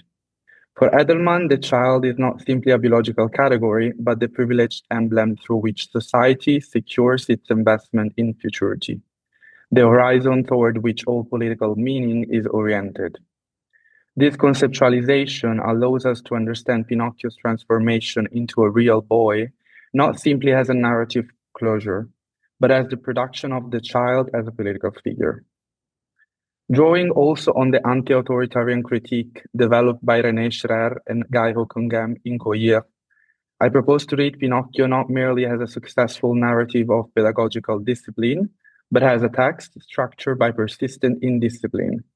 From birth to the original ending, Pinocchio wanders, not merely following bad influences, but actively choosing them, repeatedly failing to be corrected. His desire stands opposed to the pedagogical praxis he is expected to perform. Within this framework, Pinocchio stages a tension between two incompatible temporalities. On one hand, the narrative seeks to discipline the protagonist into a future-oriented subject aligned with bourgeoisie citizenship in post-unification Italy. On the other, Pinocchio's behavior, his disobedience, his attachment to pleasure, his resistance to instruction, articulates a temporality that does not conform to the developmental logic he is expected to follow. His eventual transformation must therefore be read not as a natural culmination of development, but as the narrative resolution of a tension the text has historically proven unable to sustain. So I'll start with the opening lines, which immediately displays expected conventions about literature, children's literature. C'era una volta un re, diranno subito i miei piccoli lettori. No ragazzi, avete sbagliato, c'era una volta un pezzo di legno. So rather than introducing a monarchic head, the text begins with the poorest matter, un semplice pezzo da catasta. Before there is a political subject, there is wood, a non-human substance that unexpectedly becomes animated. Pinocchio's voices emerges even prior to his being sculpted. When Mastro Ciliegia attempts to use wood for a table leg, it speaks "Non mi picchiar tanto forte." The reader understands Pinocchio as a wooden metaphor of childhood, thanks to his childlike voice, before the puppet acquires a childlike body.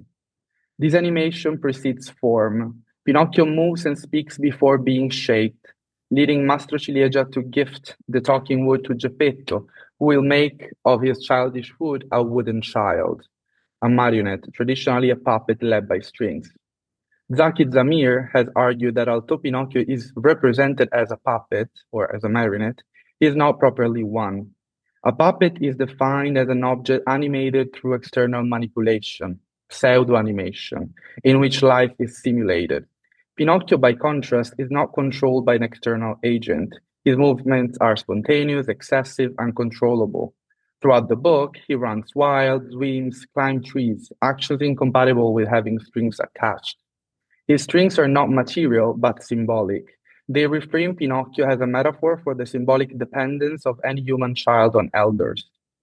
We can think of Pinocchio as tracing a becoming not from marionette to child, but from inhuman child to human child. What is at stake is not simply the transition from object to subject, but the emergence of a form of life that is structurally unstable, characterized from the outset by excess and unpredictability. This instability is not a temporary stage, but a defining feature of his existence. Anne Lawson Lucas observes that Collodi stages an examination of power in relation between adults and children. Pinocchio flamboyantly rejects the stereotyping of children by societal attitudes as good, obedient, sweet little angels, uomini and donnine, the miniature adults demanded by late 19th century Italian borghesia. Collodi chose a puppet not to make him malleable, but to avoid the usual idealization of children and write some truth about real childhood.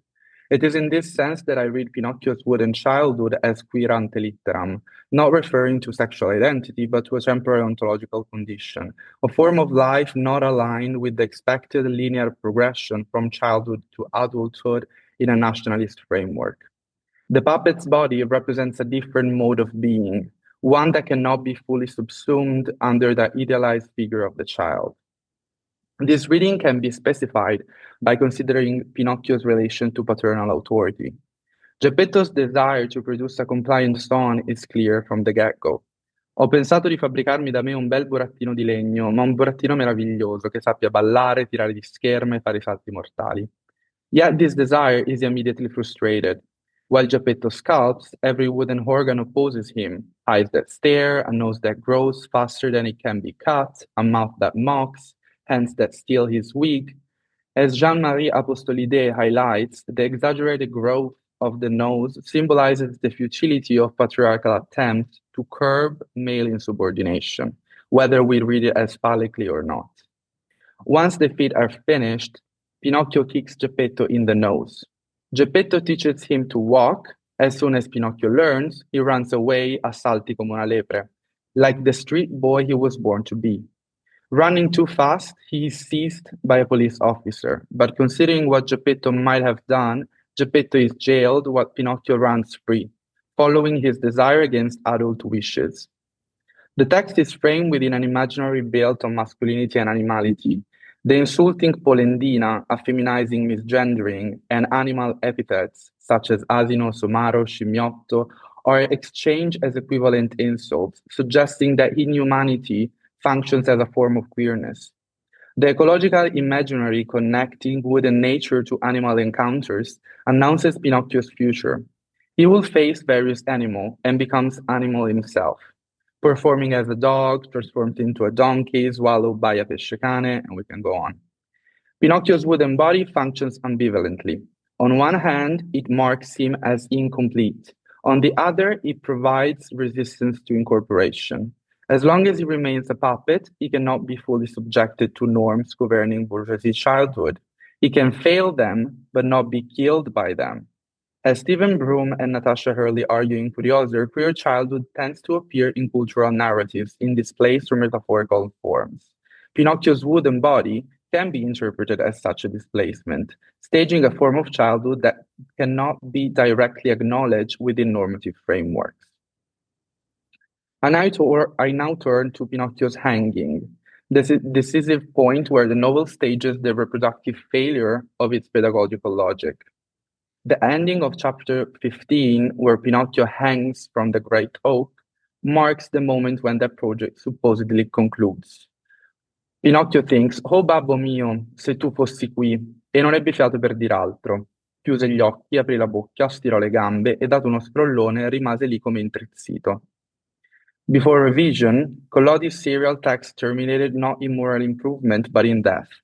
The original ending makes visible what the later rewriting disavows in a reiterated displacement. The structural incompatibility between the temporality embodied by Pinocchio and the developmental time required for the story to end.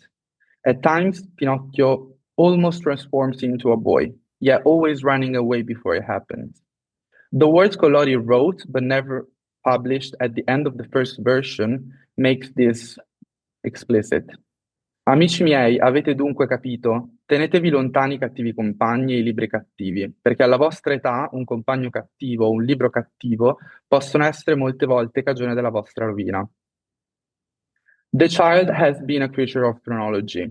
Childhood is not merely biological, but a temporal regime organizing the subject according to an anticipated future. Pinocchio's trajectory repeatedly frustrates this imperative. His adventures unfold through constant alternation of transgression and punishment, movement and arrest. Rather than advancing along a linear path, he is caught in repetitive structures of escape, fleeing paternal authority, school, work, normative instruction.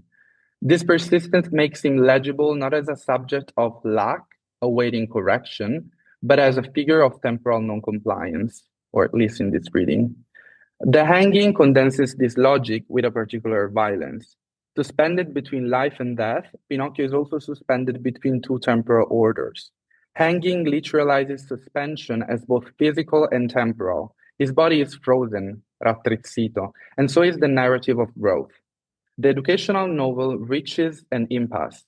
For the first and only time, the marionette has a string, but this string frames the body in the impossibility of moving. Through Edelman's framework, this reveals broad stakes. If the child operates as the privileged emblem of reproductive futurism, the social order's investment in the future has a horizon of meaning, then Pinocchio's death represents a scandal at the earth of pedagogical imaginary. The puppet cannot sustain the symbolic burden childhood is meant to carry. He does not embody futurity, he interrupts it. His death exposes a limit internal to the category of the child itself. Not every child can be made to signify the future. The later continuation, in partly demanded by the public, is conceptually necessary for the pedagogical project. The resurrection restores the futurist temporality without which the novel could not function as a children's literature, we might say. That, we might say, is counterproductive. The rewriting is a pedagogical correction of pedagogical failure itself. And this illuminates the role of animals throughout the novel. As Stockton shows, animals participate in the sideways logic of childhood as figures of delay and non-normative growth. Animal-child affection and bondings can offer opportunities, queer as they will seem, for children's motions inside their delay. And this was a direct citation. In Pinocchio, animals are everywhere. They speak, deceive, assist, punish, and absorb the puppet into becomings that interrupt his progression. For example, the fox and Kate derail him, serving as would-be assassins. The talking cricket moralizes him, first killed, then returning as the doctor. The donkey transformation renders him literally animal. Animals function as strategic operators of narrative delay, thickening childhood against its reduction to linear growth. The original ending at the oak tree expresses what the final version must overcome. Pinocchio's death makes manifest that the wooden child, embodying a queer temporality of repetition and suspended growth, must be reconciled with the pedagogical and nationalist demand for developmental progress. The resurrection is the condition under which failure can be retrospectively transformed into a lesson, and queer suspension into developmental promise. In this sense, the hanging clarifies what Schrer and Hockingham identify as the logic of escape structuring childhood. Pinocchio is defined by continuous escape from school, labor, Geppetto, the fairy, the pedagogical dispositive seeking to fix him within a linear trajectory. This escape expresses desiring childhood that resists capture within the symbolic order of the child. The final section examines how the novel resolves the suspension through reintegration that re-anchor Pinocchio within that normative order he has been trying to escape during Old Book. Chapter 36 displays drastic change. Pinocchio refuses the cat and fox, addresses the once smashed cricket as my dear cricket, works for a farmer doing labor previously done by a donkey, Lucignolo, his former best friend and classmate, who refused to change and dies before Pinocchio's eyes. When Pinocchio gives his savings to help the fairy, now called the mother, she reveals in a dream that he has become a good boy. He wakes no longer wooden, seeing in the mirror l'immagine vispa e intelligente di un bel fanciullo. And as Veronica Bonanni highlights, the final scene occurs inside the house, a closeted space regulated by social norms, opposed to the unlimited spaces of adventures where all the others part of the Pinocchio story take place, or at least the most significant parts. The final scene stages a striking duality. While the good child appears within restored domestic space, the wooden puppet remains as inert body, col capo girato su una parte, con le braccia ciondoloni e con le gambe incrocchiate e ripiegate in mezzo. Not hanged, but seated, yet looking partly as if hanged, a disarticulated reminder whose vitality has left the wood. This suggests not continuity, but disjunction. The child does not emerge from the puppet as fulfilled form, but appears in opposition to it, as effect of its abandonment. Pinocchio names his former self buffo, funny. He does not integrate his past, but is satisfied to have left it behind. What is negated is not simply disobedience, but an entire mode of being, the repetitive, excessive, non-teleological temporality that defines the wooden child. The metamorphosis does not complete development, it normalizes it retroactively. The child functions as the figure through which futurity is secured, requiring elimination of whatever cannot be aligned with the horizon. Wooden nature, embodying deviation, delay, and non-reproductive desire, must be disavowed. The passage from wood to flesh marks not natural progression, but normative selection. Within post-unification Italy, as Suzanne Stewart-Steinberg explores in The Pinocchio Effect, this selection acquires political function. The good boy corresponds to the ideal subject of national pedagogy, disciplined, productive, socially integrated in the school and in the family. What is excluded is the fugitive, desiring childhood the puppet embodied. The end establishes the child as the only viable form of childhood by foreclosing the queer temporality that precedes it.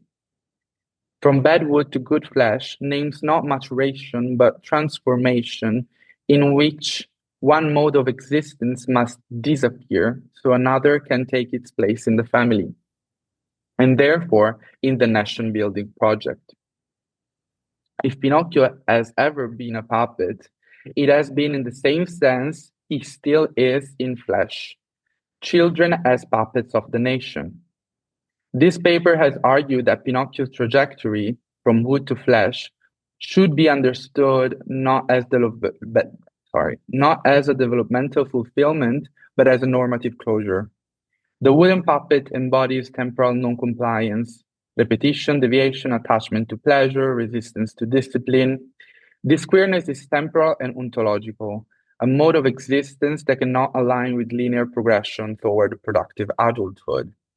The narrative's task is to discipline this queerness out of existence. The original ending represents the limit point where pedagogical correction fails.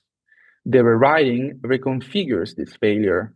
Deviation is reabsorbed into correction, escape terminated, the errant puppet replaced by the good boy in the house. The final scene, where the child in flesh contemplates the inert puppet with satisfaction, stages the disjunction at the narrative's heart. The child emerges not as the puppet natural combination, but as its replacement. What remains, the disarticulated wooden body, is the reminder of a foreclosed form of childhood.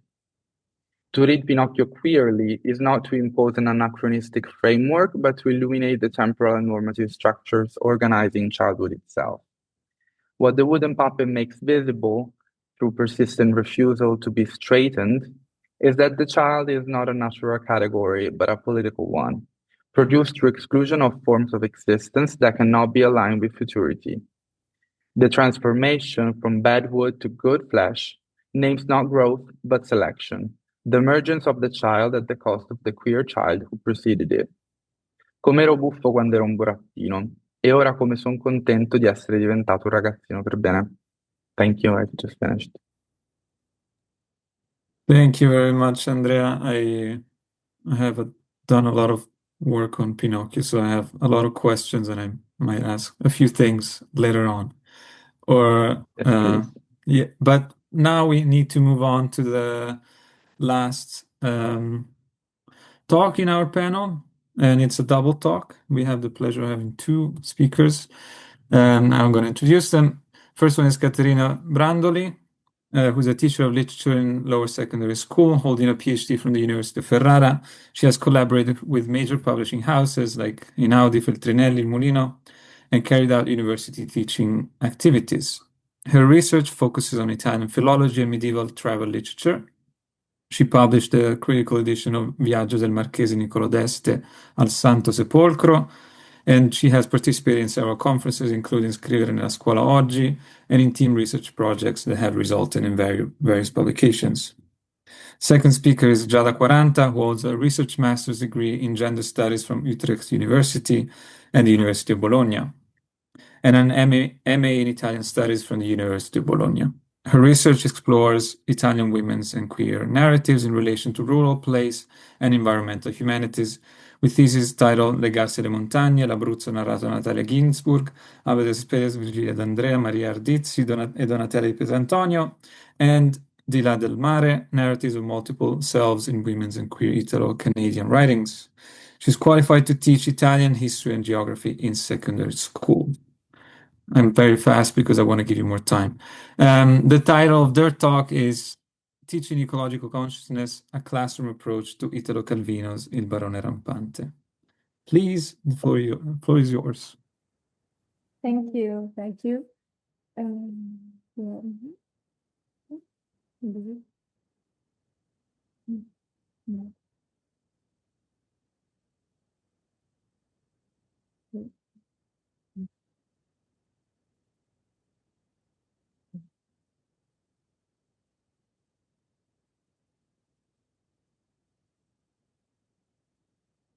Good afternoon, everyone. I would first like to thank the organizers for the opportunity to present our work here.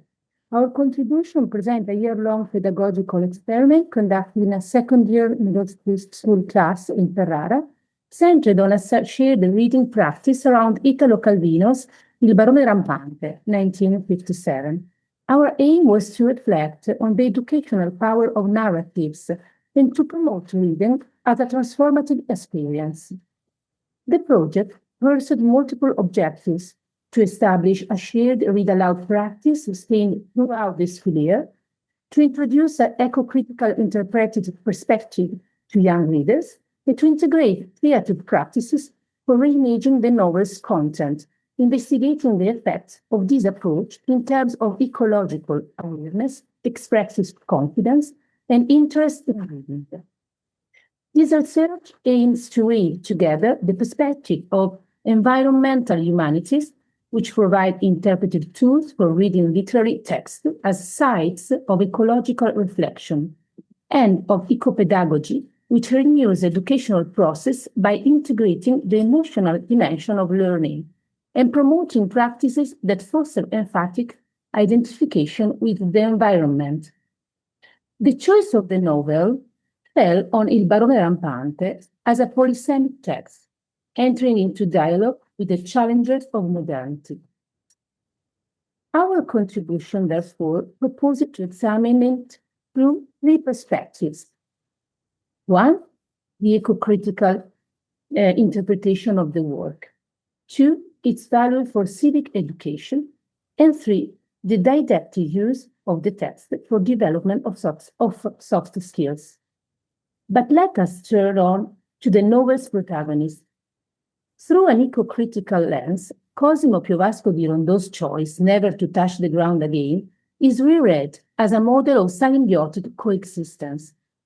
The idea is simple, and so is the logic on which it unfolds, the logic of opposition aimed, paradoxically, at achieving lightness, and its relation dimension offers fertile ground for developing an awareness of interconnectedness, which lies at the heart of the ecological subject. The trees are actors who co-determine the possibility of life, movement, and thought available to the protagonist. We also brought Il Barone Rampante into dialogue with other Calvino works, more explicitly directed at a critique of contemporaneity, such as La speculazione edilizia and Marco Valdo, prophetic texts in which the writer takes aim at la febbre del cemento, that swallows the green and with it our sensibility. The pathway also extended to the Lezioni Americane through a philosophical workshop held in the immersive and inclusive setting of the Casa Niccolini Library in Ferrara. Prompted in part by a reading of the picture book La leggerezza perduta by Cristina Bellomo, the students were able to reflect on the qualities Calvino proposed for the next millennium and reasoning about what they consider superfluous in contemporary society.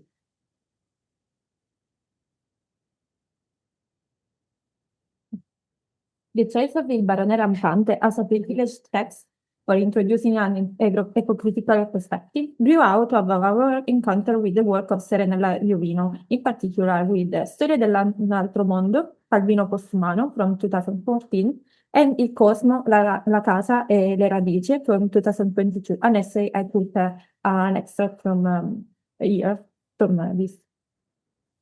What struck us in Iovino's analysis is her ability to bring Calvino's novel into dialogue with philosophical categories rooted in posthumanism and new materialisms, as you can read also in this quotation, such as biosemiotics, plant neurophysiology, and a multi-species perspective, without ever losing contact with the concreteness of the text. So we asked how to bring Iovino's posthumanist reading into a classroom of 12 and 13 years old. And we found an answer to that already in part in the clarity in which Iovino herself writes, and so also anchors theory to everyday life.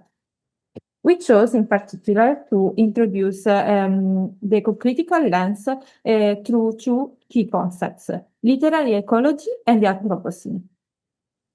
So we presented these two words not as categories, but as tools for looking at both literature and the world around us.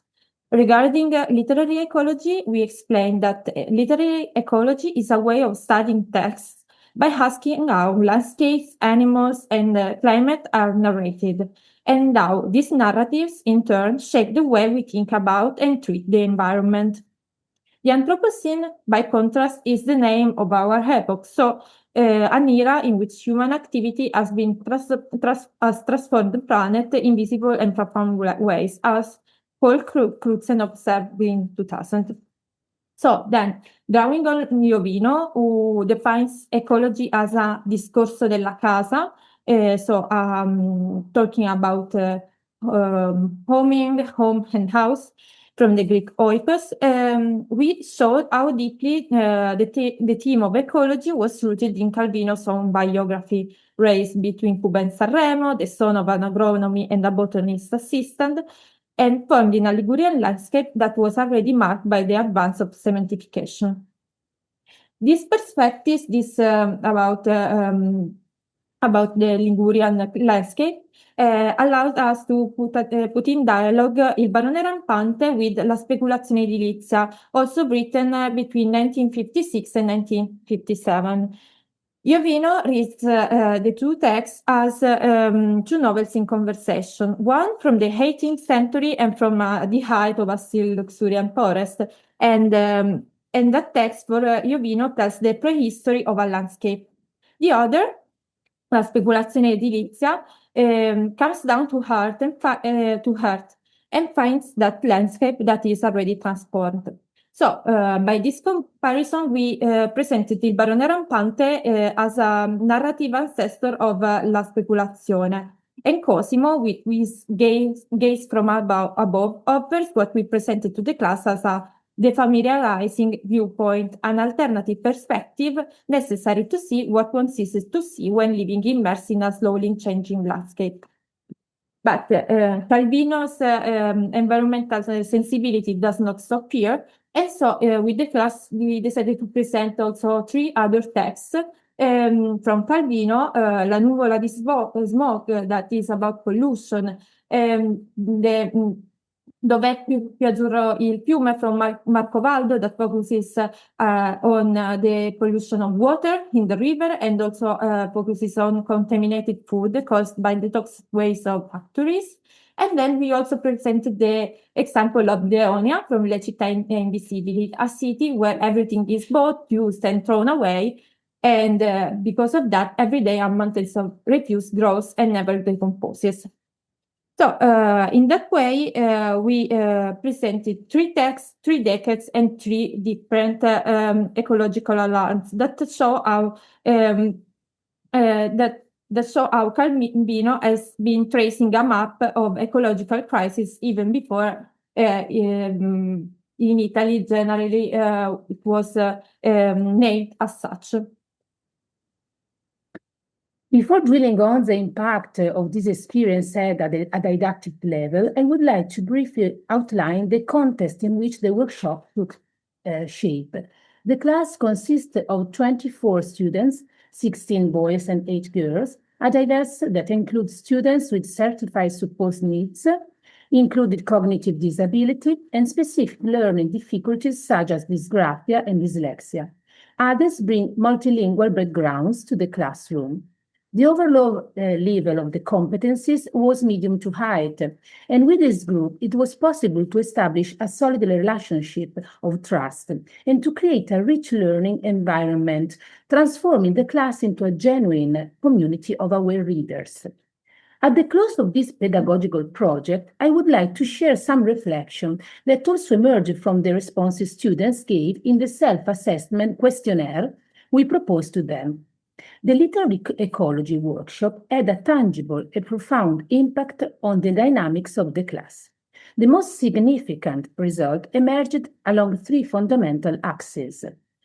The first, the valorization of shared read aloud practice and the use of the pretext methodology.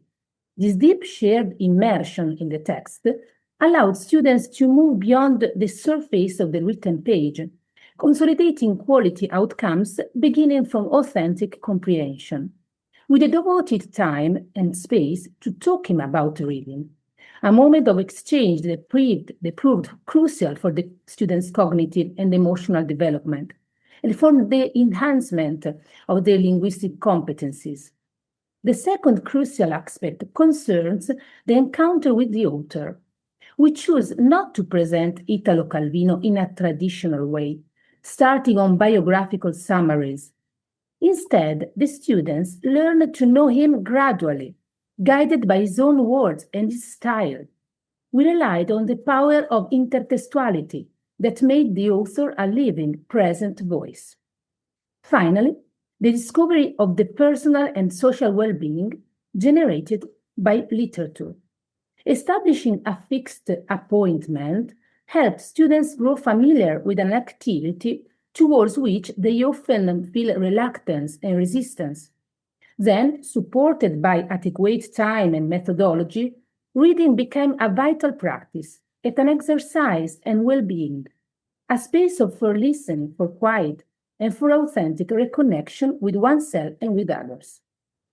A further aspect I consider essential to share concerns the evident inclusive potential of this approach, particularly for students with specific learning disorders. I would like to offer in this regard an example I consider emblematic, the case of a student with a profile of SLD, affecting reading and writing. For the students, the project was not merely a literary pathway, but a genuine space for authentic expression, one that brought to light a latent creativity of unexpected power. Thanks to the integration of laboratory practices, the student was able to explore the work through multiple expressive channels that developed a new intrinsic motivation, reinforcing her self-esteem and nurturing her sense of self-efficacy, to the point that she spontaneously asked to paint further illustration, inspired by episode from Il Barone Rampante.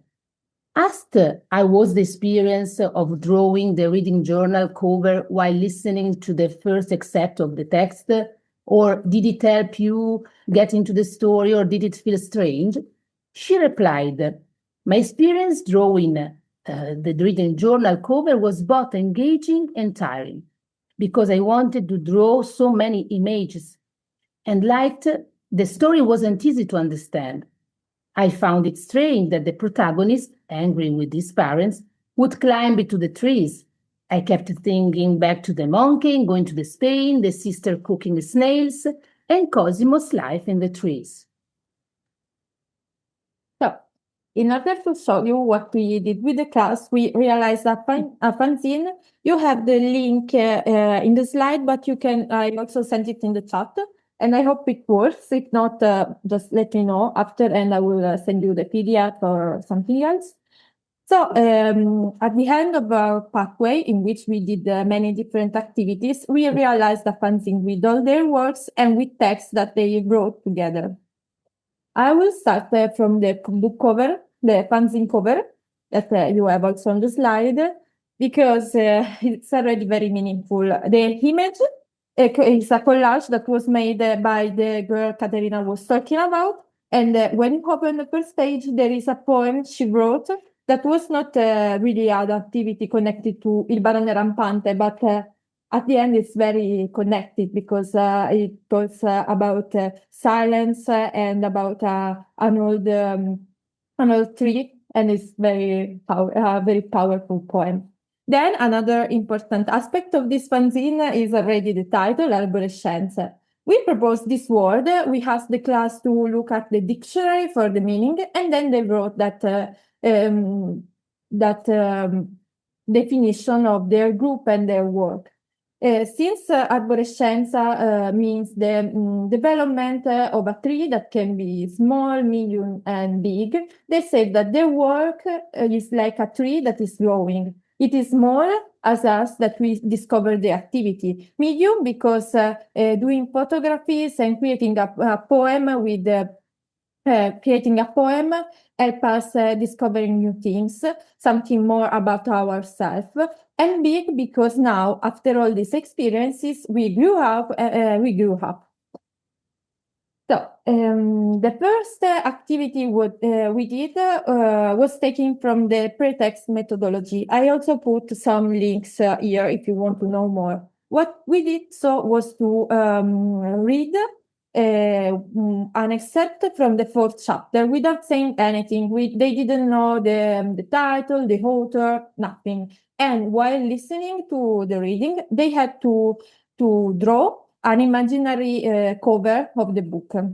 From that first moment of listening, then they had to write some questions about what were their curiosity, what they wanted to know, starting from this first listening practice. So we did first an individual brainstorming and then a shared brainstorming. And with this activity, we wanted to legitimate a plurality of viewpoints. After that, then we presented the author and we presented also the eco-critical perspective. But we wanted to start from creativity and to continue working with that. So the other creative activity we did was a photography project called Con gli occhi di Cosimo. It was a sort of a literary drift. They had to do individual works outdoor. It could have been in the city or in the nature, and they had to observe nature through Cosimo's gaze. In order to do that, they had to make photographies and connect their photographies with quotation chosen from the book. They had the possibility to choose any quotation they wanted. So with that work, and we put many images, not all, because they really wanted to do photographies in the fanzine. Calvino's text came back to life in the contemporary landscape and seen through the eyes of young people who have made it their own. So some images were very beautiful. I'm very proud. Then we did also this activity, Fun Poetry. This activity comes from the Eco-Literacy Hub. It's a beautiful website with many activities about eco-pedagogy, and I find it very useful, so I recommend it, and there is the link. For this work, we went to the library room of the school, and we brought many different materials. So we brought photocopies from Calvino's text, not only Barone Rampante, but also other novels, such as Il Sentiero dei Nidi di Ragno. Then we also brought some copies from Serenella Iovino, a very difficult text, but that came out anyway in their poems. Then we also used photocopies from graphic novels, also from the graphic novel that was made from Il Barone Rampante. And also we brought some more newspaper supplements to do also collage.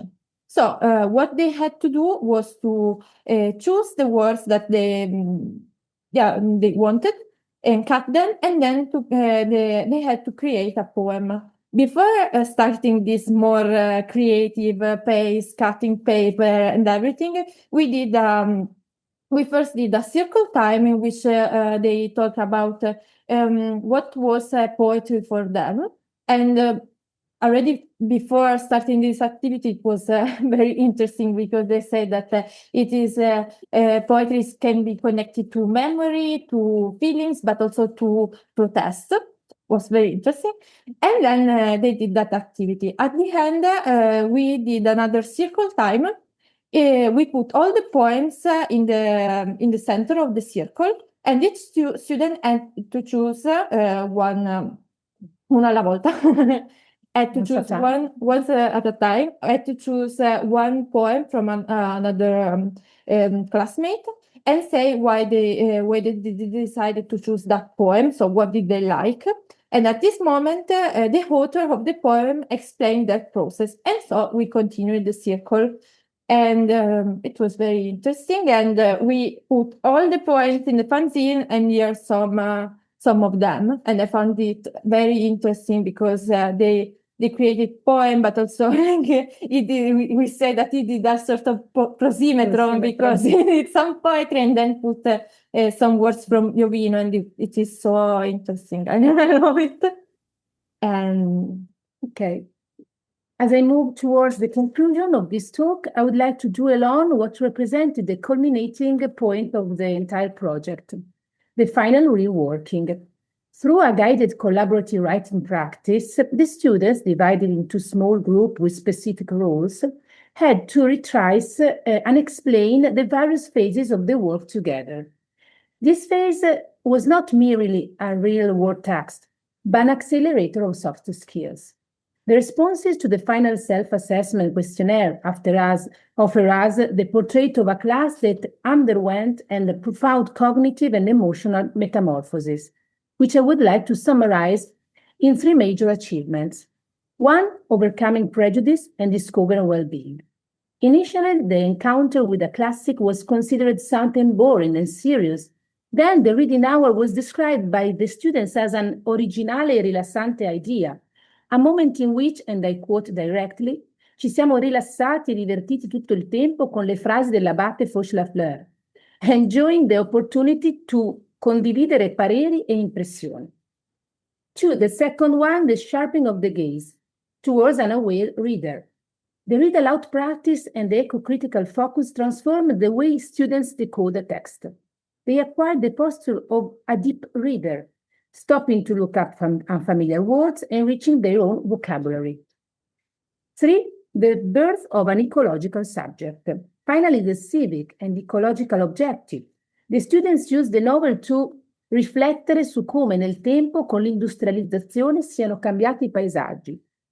But the most beautiful compliment for those who do our work lies in the words of one student who write, oggi mi capita che leggo una frase in cui si parla della natura e mi viene in mente Cosimo.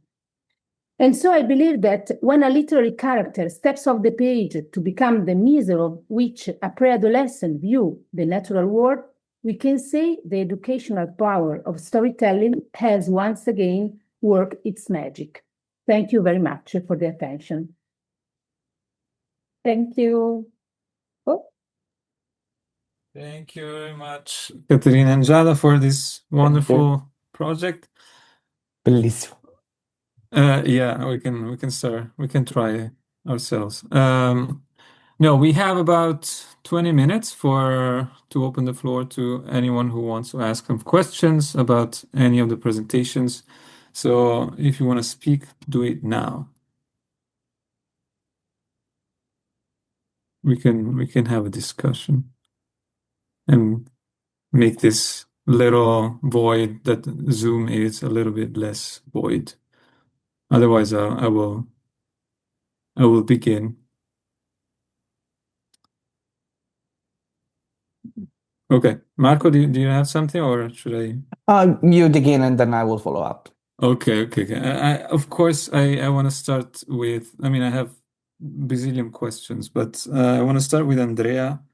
Do you prefer the question in English or in Italian? Do you care? Both is fine for me, whatever you prefer. Okay, all right.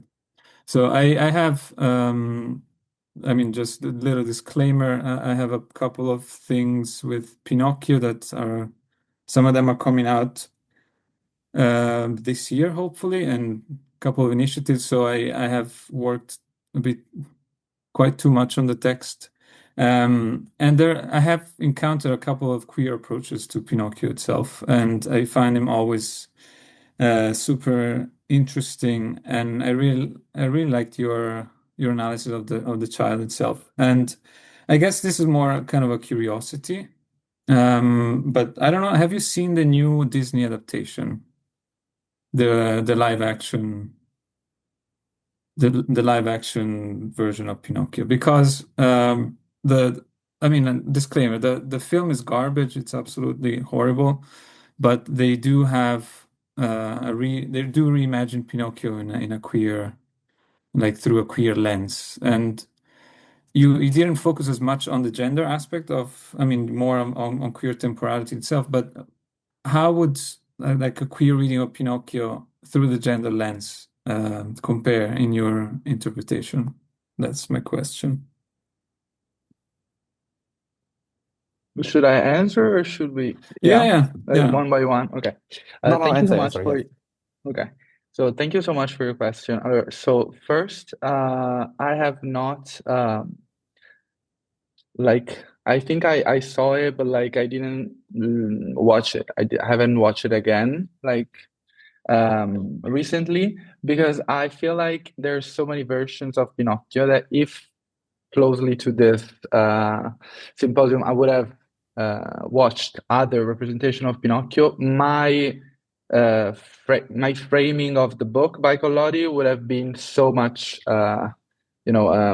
interpreted in such a wrong way, because like just from the first Disneyfication of Pinocchio, I think it's from the 60s or something. I'm not like a Pinocchio scholar. I know it seems weird since my presentation was on Pinocchio, but I tried to give as many disclaimers as possible that I use Pinocchio as more of a as a narrative example of what I wish to say more than what Collodi wanted to say through Pinocchio.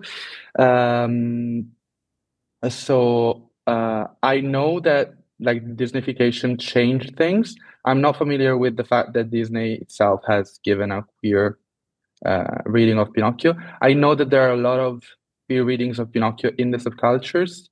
The one that I'm most familiar with is called Pinocchio the Big Fag. And it's like artistic, yet also the author has rewritten the text in itself. But since I know that they've done like a lot of queer things also like regarding the nose and homosexuality in general, obviously. But I'm not really like, I wouldn't know how to reply, because the thing itself is that I feel that Pinocchio is a text that can be read through the different kind of tropes that queer theory has seen in childhood. So like, for example, if you think about queer, it's less about gender and more about queer theory. And to me, they're very different things, because queerness in a way displaces sexuality, and therefore like an understanding of gender that is in a nationalist framework regarding family structures, while like gender itself is more like of a masculine feminine upbringing. And since Pinocchio is inhuman, he is brought as a little man, as for example Marco's text that he cited at the beginning, like Emile from Rousseau. Of course, it's like regarding the male citizen and the education of the male citizen. Yeah, from a critical perspective, I wouldn't frame it in a gender binary. I don't know if it makes sense. Still not though, like reading it through asynchronous categories, which is still ambivalent, since queerness, of course, is asynchronous. Like it's not properly Collodi's term. So I don't know if it was clear. Yeah. But Yeah, it was clear enough. Actually, no, it was perfect. I would just, jump in saying that I really like how your paper places a strong emphasis on Pinocchio's wooden body as a metaphor for queer incorrigibility, and also how you interpret the original hanging of the later transformation into flesh as a foreclosure of queer futurity. I hope you will write a scholarly article on this. I don't know. It will be very interesting. And also, I really enjoyed the passage where you say that as long as Pinocchio is made of wood, he won't be subjected to human laws, which is perfect. Okay, it's bellissimo, perfetto. I don't know if you have considered Giorgia Grilli's article Le voci del non umano, o se te l'avessi consigliato io, e le ibridazioni del corpo bambino. Eventualmente I just, I suggested that reading is amazing. She's she's a goddess. She's fantastic. So basically she proposes this eco-critical and eco-pedagogical perspective, especially her ideas about children's literature, non-human agency, and the ontological openness of the child's body. So it's really interesting, and I think you might find a lot of material to think about. I don't know if I can take advantage of the fact that I'm speaking, perhaps to ask a question to Caterina and Giada. No, first of all, let me just tell you how much I appreciated the direction that the panel took in including the pedagogical dimension, which, this sounds like a rich and inspiring experience for the students. I would love to be part of such passionate and engaging project, invece in Calabria malapena avevamo i banchi di scuola. Comunque, have you considered, extending this eco-pedagogical approach to other literary texts, perhaps, beyond Calvino, beyond the Italian literature? And also, could you share more details about possible future endeavors, also in Italian? Okay. Okay.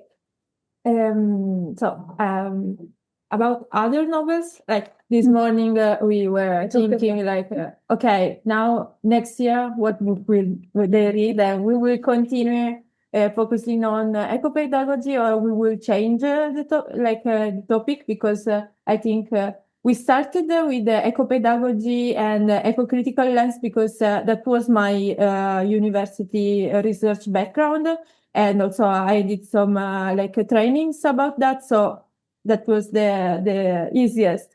But then we also understood, I think, that using more creative practices and all these methodologies with a pretext methodology with active listening, and then making debates, starting from their feelings, their first impressions, could work also with the other topics.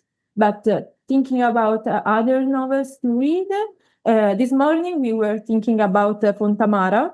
We are not, I think they are too, maybe because in middle school, maybe they are a little bit too young, but it was a very interesting possibility, no? Because it would give the possibility to talk about fascism, but also to talk about more rural landscape, in the case of Abruzzo, and to focus on and to use still the topic of water, and so the access to resources. So that was very interesting, but we are not sure. No. And the other question was about your future endeavors, and also let me just take back just for future endeavors, if you just have different kinds of projects involving students, or I don't know, publications.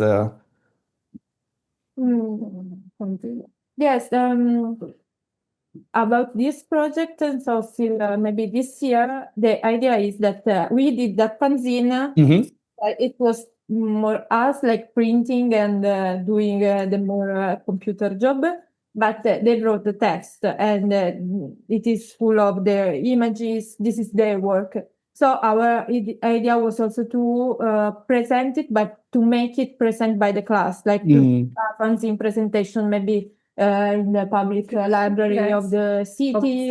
Casa Niccolini Library is the place where we do the found poetry and also the philosophical think about it. Yes. Yeah, fantastic. It would have been perhaps even interesting to propose a sort of article that will summarize your experience, perhaps to targeted journals on children's studies and children's literature, perhaps. I don't know. I remember. No. Don't let me quote any journals right now. I have too much information right now. But perhaps I don't know. Perhaps in the future we can talk about this. And I have another detail that I will give you later about the possible publication after this symposium. I don't know, Pablo, if you have any. Actually, there was Claudia who had a question, if I'm not getting wrong, Claudia dell'Uomo d'Arme. Yeah, maybe or not. I'm too distant with my voice. Maybe? Yeah, we can barely hear you, but we can hear you.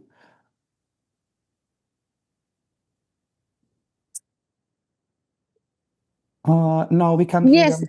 Ok, adesso sì. Yeah, is it fine for you? Okay, now it's fine. Yes. Thank you. Yes, but good evening, everyone. I'm so impressed about the huge and profound work that you managed, Giada, because I think that it's really interesting to work on the field with the people that are concerned directly with these specific creative moments of human staging and evolution and understanding of what can be a creative instance within subjectivity, and this is also part of my reflection that I will propose to you tomorrow. So bravo, very very impressed and about what you did together, and also that you decided to make your presentation together. That is a sort of embodied testimony of what you achieved together. So I think that it's very important in dealing with this kind of research. So it's a very interesting case study. And I was thinking about the idea of the reception of your work, and in which kind of spaces students have been in some way accompanied to present or to show or in some way to perform differently, reaching other spaces for expressing themselves through the work, the book that they could conceive jointly with you.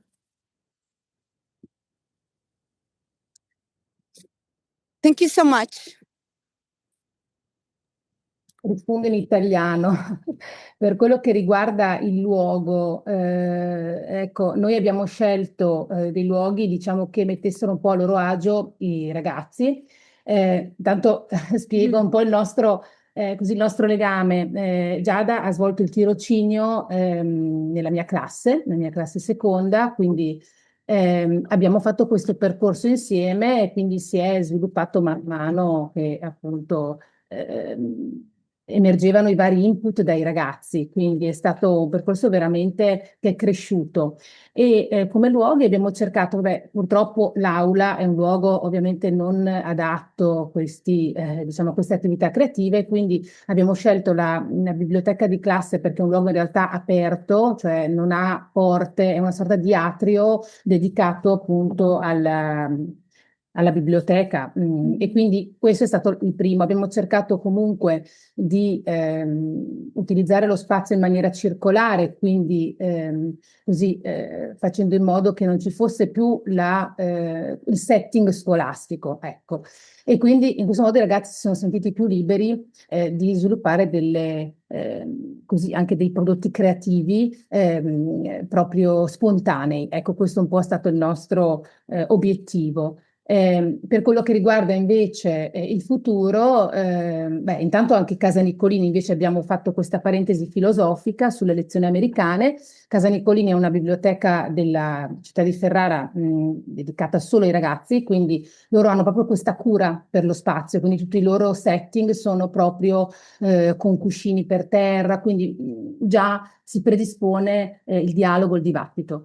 E il futuro sarà appunto, vorremmo comunque presentare questo lavoro che è il lavoro dei ragazzi, ci tengo a dirlo, ecco, alla fine guidati da noi ovviamente, però proprio a Casa Niccolini, quindi questo potrebbe essere, sperando che comunque anche il tema del setting delle aule, effettivamente grazie per questa domanda, perché è un punto nodale, perché se non abbiamo così una disposizione adeguata per queste attività creative diventa un po' difficile. Sì, poi ecco, aggiungerei che il fatto sicuramente di fare una presentazione, ma in generale il fatto di utilizzare queste strategie più creative, poi avere un prodotto finale come la fanzine in qualche modo ha permesso, no, come dicevamo anche nella presentazione, di far uscire alcune cose che altrimenti non sarebbero uscite. Cioè, penso ad esempio a questa ragazza che insomma aveva anche difficoltà, in realtà non stava venendo più molto a scuola ed è stata molto motivata dal fatto di essere vista per le sue abilità creative ed è stato un po', spero, no, anche un momento di di orientamento per lei per capire appunto anche i suoi talenti, perché sono evidenti. Poi anche se ognuno comunque ha fatto uscire qualcosa di sé anche rispetto alla poesia, quindi un altro alunno ci ha portato delle poesie che ha scritto lui individualmente, quindi sicuramente è un buon momento, certo poi... E poi rispetto- hanno ricollegato anche, ad esempio, ad altre discipline. Per esempio, alcuni hanno collegato i contenuti poi nelle lezioni di storia all'illuminismo. Quindi questo è stato un'ottima risposta. Sì. Bello. Vabbè, grazie mille. Io avevo ancora una piccola domanda per Novella, se posso. Più che altro una grandissima curiosità, Sì. perché adesso, quando hai parlato di Islanda, sono rimasto mesmerizzato perché anche questo giugno andrò a una conferenza della Società Internazionale di Folklore che capita in Islanda e il tema è la natura, quindi torniamo lì e c'era una persona nel mio panel che parla delle foreste dell'Islanda. Quindi c'è questo grande collegamento con il passato e il presente, quindi un passato di grandi foreste adesso chiaramente non ci sono più e quindi il folklore, queste storie che esistono si cambiano, eccetera. E quindi volevo chiedere se potevo sapere qualcosa di più come l'Islanda come massima realizzazione dell'Antropocene. Quindi cioè abbiamo questa idea dell'Islanda come un luogo puro, l'essenza della purezza fuori dal continente, eccetera, però chiaramente ha tutte le tracce dell'Antropocene. Infatti sì, grazie per la domanda. Effettivamente è così, cioè l'Islanda nell'immaginario collettivo, sia letterario ma in generale culturale, ha rappresentato questo luogo incontaminato, incorrotto, eccetera. Però in realtà già in questo libro si mettono in evidenza anche tutte le criticità. Un po' in una delle slide che avevo mostrato si parlava del disboscamento, quindi del fatto che ci fossero molti meno alberi, di conseguenza, ecco, l'Islanda mantiene quella sua suggestione da una parte, però viene attraversata da tutti i problemi dell'antropocene dall'altra. Poi ovviamente simbolicamente in questo libro rappresenta un rifugio perché appunto uno dei personaggi viene accusato di omicidio, quindi deve comunque, cioè, sceglie, diciamo, di latitare, di andarsene, però insomma gli altri lo seguono. Ma anche rappresenterà sempre un luogo diciamo che si desidera conoscere, cioè conoscere meglio l'Islanda, a parte insomma la questione legale insomma di questi personaggi. C'è comunque questa grande sete conoscitiva, no? La curiositas, la voglia di conoscenza, per cui questo personaggio, Bern, rimarrà intrappolato nella grotta perché insomma vuole superare dei limiti, no? Quello che in altri termini nell'antichità potrebbero essere le colonne d'Ercole, no? Quei limiti non valicabili, lui li supera passando in questa grotta che condensa in sé i due elementi del vulcano, cioè c'è tutta la forza primigenia della natura, perché c'è il vulcano, il ghiaccio nello stesso luogo, cioè la grotta è generata dalla lava, ma dentro si sono formate le stallattiti, le stalagmiti, quindi comunque insomma mantiene, c'è una grande forza evocativa all'Islanda che si condensa in questa immagine della grotta, che poi viene associata sempre nel libro anche all'idea della fecondità. Lui si dice, no, come se il personaggio avesse voluto, no, cercare quella fessura, viene detto espressamente quasi a fecondare, no, questo luogo. Cioè si usano queste metafore, ma comunque per indicare il cuore di tutto, il centro di tutto. Quindi laddove dell'Ucraina viene messa in evidenza la neve, il gelo, eccetera, qua c'è anche questa grande forza vitale che promana un luogo che comunque sarà anche la causa di morte per uno dei personaggi della storia, però è la morte che probabilmente è più indicata per quel personaggio, persino il padre, insomma, quando gli verrà raccontato questo, dirà e ha trovato, insomma, considererà una bella scelta, insomma, una scelta coerente a tutto un percorso che aveva portato questi personaggi a scelte estreme. Non so se ho risposto alla domanda, ma insomma, cioè in questo libro viene declinata in questa misura. Poi chiaramente c'è la tradizione letteraria, appunto, dicevo anche nella letteratura italiana dell'islandese leopardiano che spera di sfuggire ai mali cercando di trovare i posti, no, più sperduti, ma ovviamente i mali lo inseguono dovunque vada. Quindi anche l'Islanda, cioè, c'entra qualcosa perché l'Islanda non può essere immune da tutti questi cambiamenti, ecco, anche se appare un luogo incontaminato, non lo è. Dico incidentalmente, cambiando velocemente argomento, che il barone rampante è pure citato in Divorare il cielo, è anche il libro preferito da questo protagonista Bern, che ovviamente amava gli alberi, eccetera, e che poi, e poi infatti verrà sepolto, cioè durante la sepoltura, che ci sono tutti questi riti nel libro, viene sepolto con questo libro di Calvino. Quindi è un classico, logicamente, di questi argomenti ecologici. Io Cioè, sul fatto sì, appunto dell'Islanda come luogo sì. comunque puro, come luogo ameno, e anche il fatto che, a dire il vero, ad oggi non mi sembra neanche più, sono andato qualche anno fa, era stata abbastanza turistificata, però è vero anche che uscendo da Reykjavik ci sono ancora delle zone che sono veramente abbastanza, ricordano luoghi ancestrali, luoghi primitivi, e veramente continua a essere molto affascinante. La cosa che mi ha colpito nella presentazione è stato, mi ha fatto pensare stranamente a Dino Buzzati, no? Come si relazionasse lui anche a luoghi che erano, potevano essere considerati ameni. Mi ricordo che appunto scrisse, mi ricordo, ci ho lavorato a tesi di dottorato sul romanzo Il grande ritratto, che scrisse sulla base dell'esperienza del Vajont. E quindi sulla base di quello mi chiedevo, no, un attimo, prima fa tutto un discorso in cui intesse la questione della scienza, e dell'umano, dell'impatto, dell'umano sull'ambiente.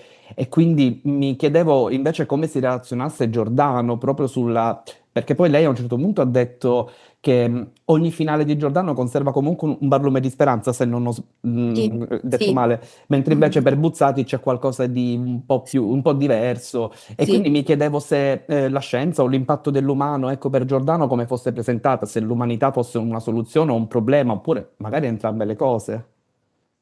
Penso che la risposta sia entrambe le cose. Quella immagine, la struttura di speranza è proprio una citazione, viene detta in Tasmania, cioè lui usa questa espressione e per quanto possa sembrare banale, ma insomma la speranza che viene dai bambini c'è ovviamente, soprattutto in Tasmania, ma in entrambi, ecco, secondo me l'impatto dell'umano è vario, logicamente. Nel caso di divorare il cielo, vuole essere anche un impatto positivo dei giovani che con questa nuova forma di agricoltura, nuova per quel posto, ma logicamente si ispirano a dei modelli già esistenti, vogliono comunque migliorare la situazione, no? Dal punto di vista, in questo caso, delle coltivazioni biologiche, eccetera. Quindi comunque c'è il messaggio che nonostante siano personaggi inquieti, nonostante le storie più o meno, insomma, tortuose e dolorose che appunto li affliggono, però c'è proprio l'idea anche del gruppo, cioè l'idea che vogliono fare un'esperienza tutti insieme e applicare modelli di vita diversi a quelli che la società, insomma, impone. Questo per quanto riguarda divorare il cielo. Quindi la positività, se dobbiamo trovarla, ma secondo me c'è, voglio dire, effettivamente c'è, sia nella forza dei giovani, no? I giovani ancora hanno questa voglia di muoversi, di andare controcorrente, eccetera, sia appunto in questo tema della maternità, dei bambini, perché comunque è ricorrente, insomma, e anche se si spoilerà, comunque cioè, si chiude un po' con questa idea del fatto che lei voglia recuperare, la protagonista, recuperare gli embrioni congelati e quindi avere comunque un figlio da Berne, anche se è morto. Quindi c'è l'idea. E poi dice, no, appunto, spera di poter comunicare alla figlia tutta la grandezza del padre, nonostante i suoi sbagli. Quindi direi che tutti questi sono elementi che aprono alla speranza. Nel caso di Tasmania pure, perché appunto ci sono sempre tutte queste coppie in crisi, tutti questi problemi e la crisi nasce anche dagli scienziati, cioè gli adulti sono anche, c'è Novelli che studia le nuvole per esempio, ehm, Leo Narrante è uno scrittore che studia la bomba atomica sganciata in Giappone. Quindi loro hanno c'è un contrasto tra l'approccio scientifico, positivista, diciamo, dei personaggi che si muovono dentro l'accademia. Ho saltato questa parte, ma è un po' anche un romanzo universitario, un academic novel, perché ovviamente Giordano un po' abbazzicato in quegli ambienti col dottorato e quindi comunque mette in evidenza alcune cose anche legate alla questione di genere. Novelli avrà i guai, è affermato appunto come scienziato, ma avrà dei guai quando in una conferenza ridimensionerà il problema del divario fra opportunità professionali fra uomini e donne. Quindi comunque tutte le persone adulte vanno incontro a una serie di scacchi, di problemi e invece sono i bambini, in questo caso ci sono tantissimi bambini figli di questi protagonisti che riflettono, che si accorgono che nel mondo qualcosa non va, tipo uno di questi bambini che vede una serie di piccioni morti dopo la notte di Capodanno, che sono morti per appunto tutti i festeggiamenti, no? E le cose che sono state lanciate durante le feste, i festeggiamenti di Capodanno, è un episodio, questo sciocco rispetto a quello della bomba atomica, ma che comunque offre degli squarci, cioè in cui sono i bambini a riflettere sui danni che si producono a volte senza neanche pensarci, come quando si fanno questi festeggiamenti e non si pensa se non altro alla paura, no, degli animali per i botti di Capodanno, in questo caso è un esempio. E poi c'è l'elemento forte della bomba atomica, in cui comunque si racconta la storia dei sopravvissuti. Quindi, certo, sopravvissuti in mezzo alla tragedia, però Giordano, insomma, vuole forse porre l'enfasi su comunque queste storie di riscatto di chi è andato avanti, quindi anche per cui alla fine è il Giappone che diventa più la terra di riscatto, più della Tasmania che viene solo vagheggiata, ma in cui non vanno nessuno dei protagonisti della storia durante il romanzo. Vanno ai Caraibi, una coppia, sperando anche là di risolvere i loro problemi, le loro crisi personali, dicono di risolvere il loro buco nell'ozono privato. Ecco quindi che le metafore ecologiche arrivano sempre anche nella disamina di queste vite, dinamiche di coppie così conflittuali. Mi fermo. Perfetto, Va perfetto. Io devo bene, dire un finale bellissimo, devo dire grazie. grazie mille. Allora, io ringrazio tutte e tutti quanti per queste bellissime presentazioni. Switcho all'inglese. Thank you, everyone, for joining my symposium. All of your contributions were just outstanding. I can tell you how grateful I am. So the symposium will continue tomorrow, as you all know. The entire symposium will be streamed, so please continue following us on Zoom, including also Viola Di Grado's speech tomorrow. Just stay with us. Cos'altro? Credo di aver detto tutto. Io, come sempre, sapete tutti quanti, insomma, sono sempre a disposizione, sono a un'email di distanza. Ci vediamo quindi domani per mezzogiorno e mezzo, come vi dicevo. Io sarò già qui all'ILCS, credo, a dire il vero, metterò un lettino qua direttamente. E poi, niente, se vogliamo pranzare assieme per le persone in presenza ci possiamo vedere direttamente qui. E con tutte quante le altre persone, insomma, ci sentiamo online, però rimanete connessi. Grazie mille veramente a tutte e a tutti e grazie ai chairs, Pablo, Celeste, grazie mille, siete fantastici, vi amo. Ci sentiamo allora prestissimo e niente, tanti cuoricini. Grazie, ciao, buona serata, ciao ciao. Grazie mille, buona serata. Ciao, Grazie ancora, ciao ciao. Ciao. Grazie.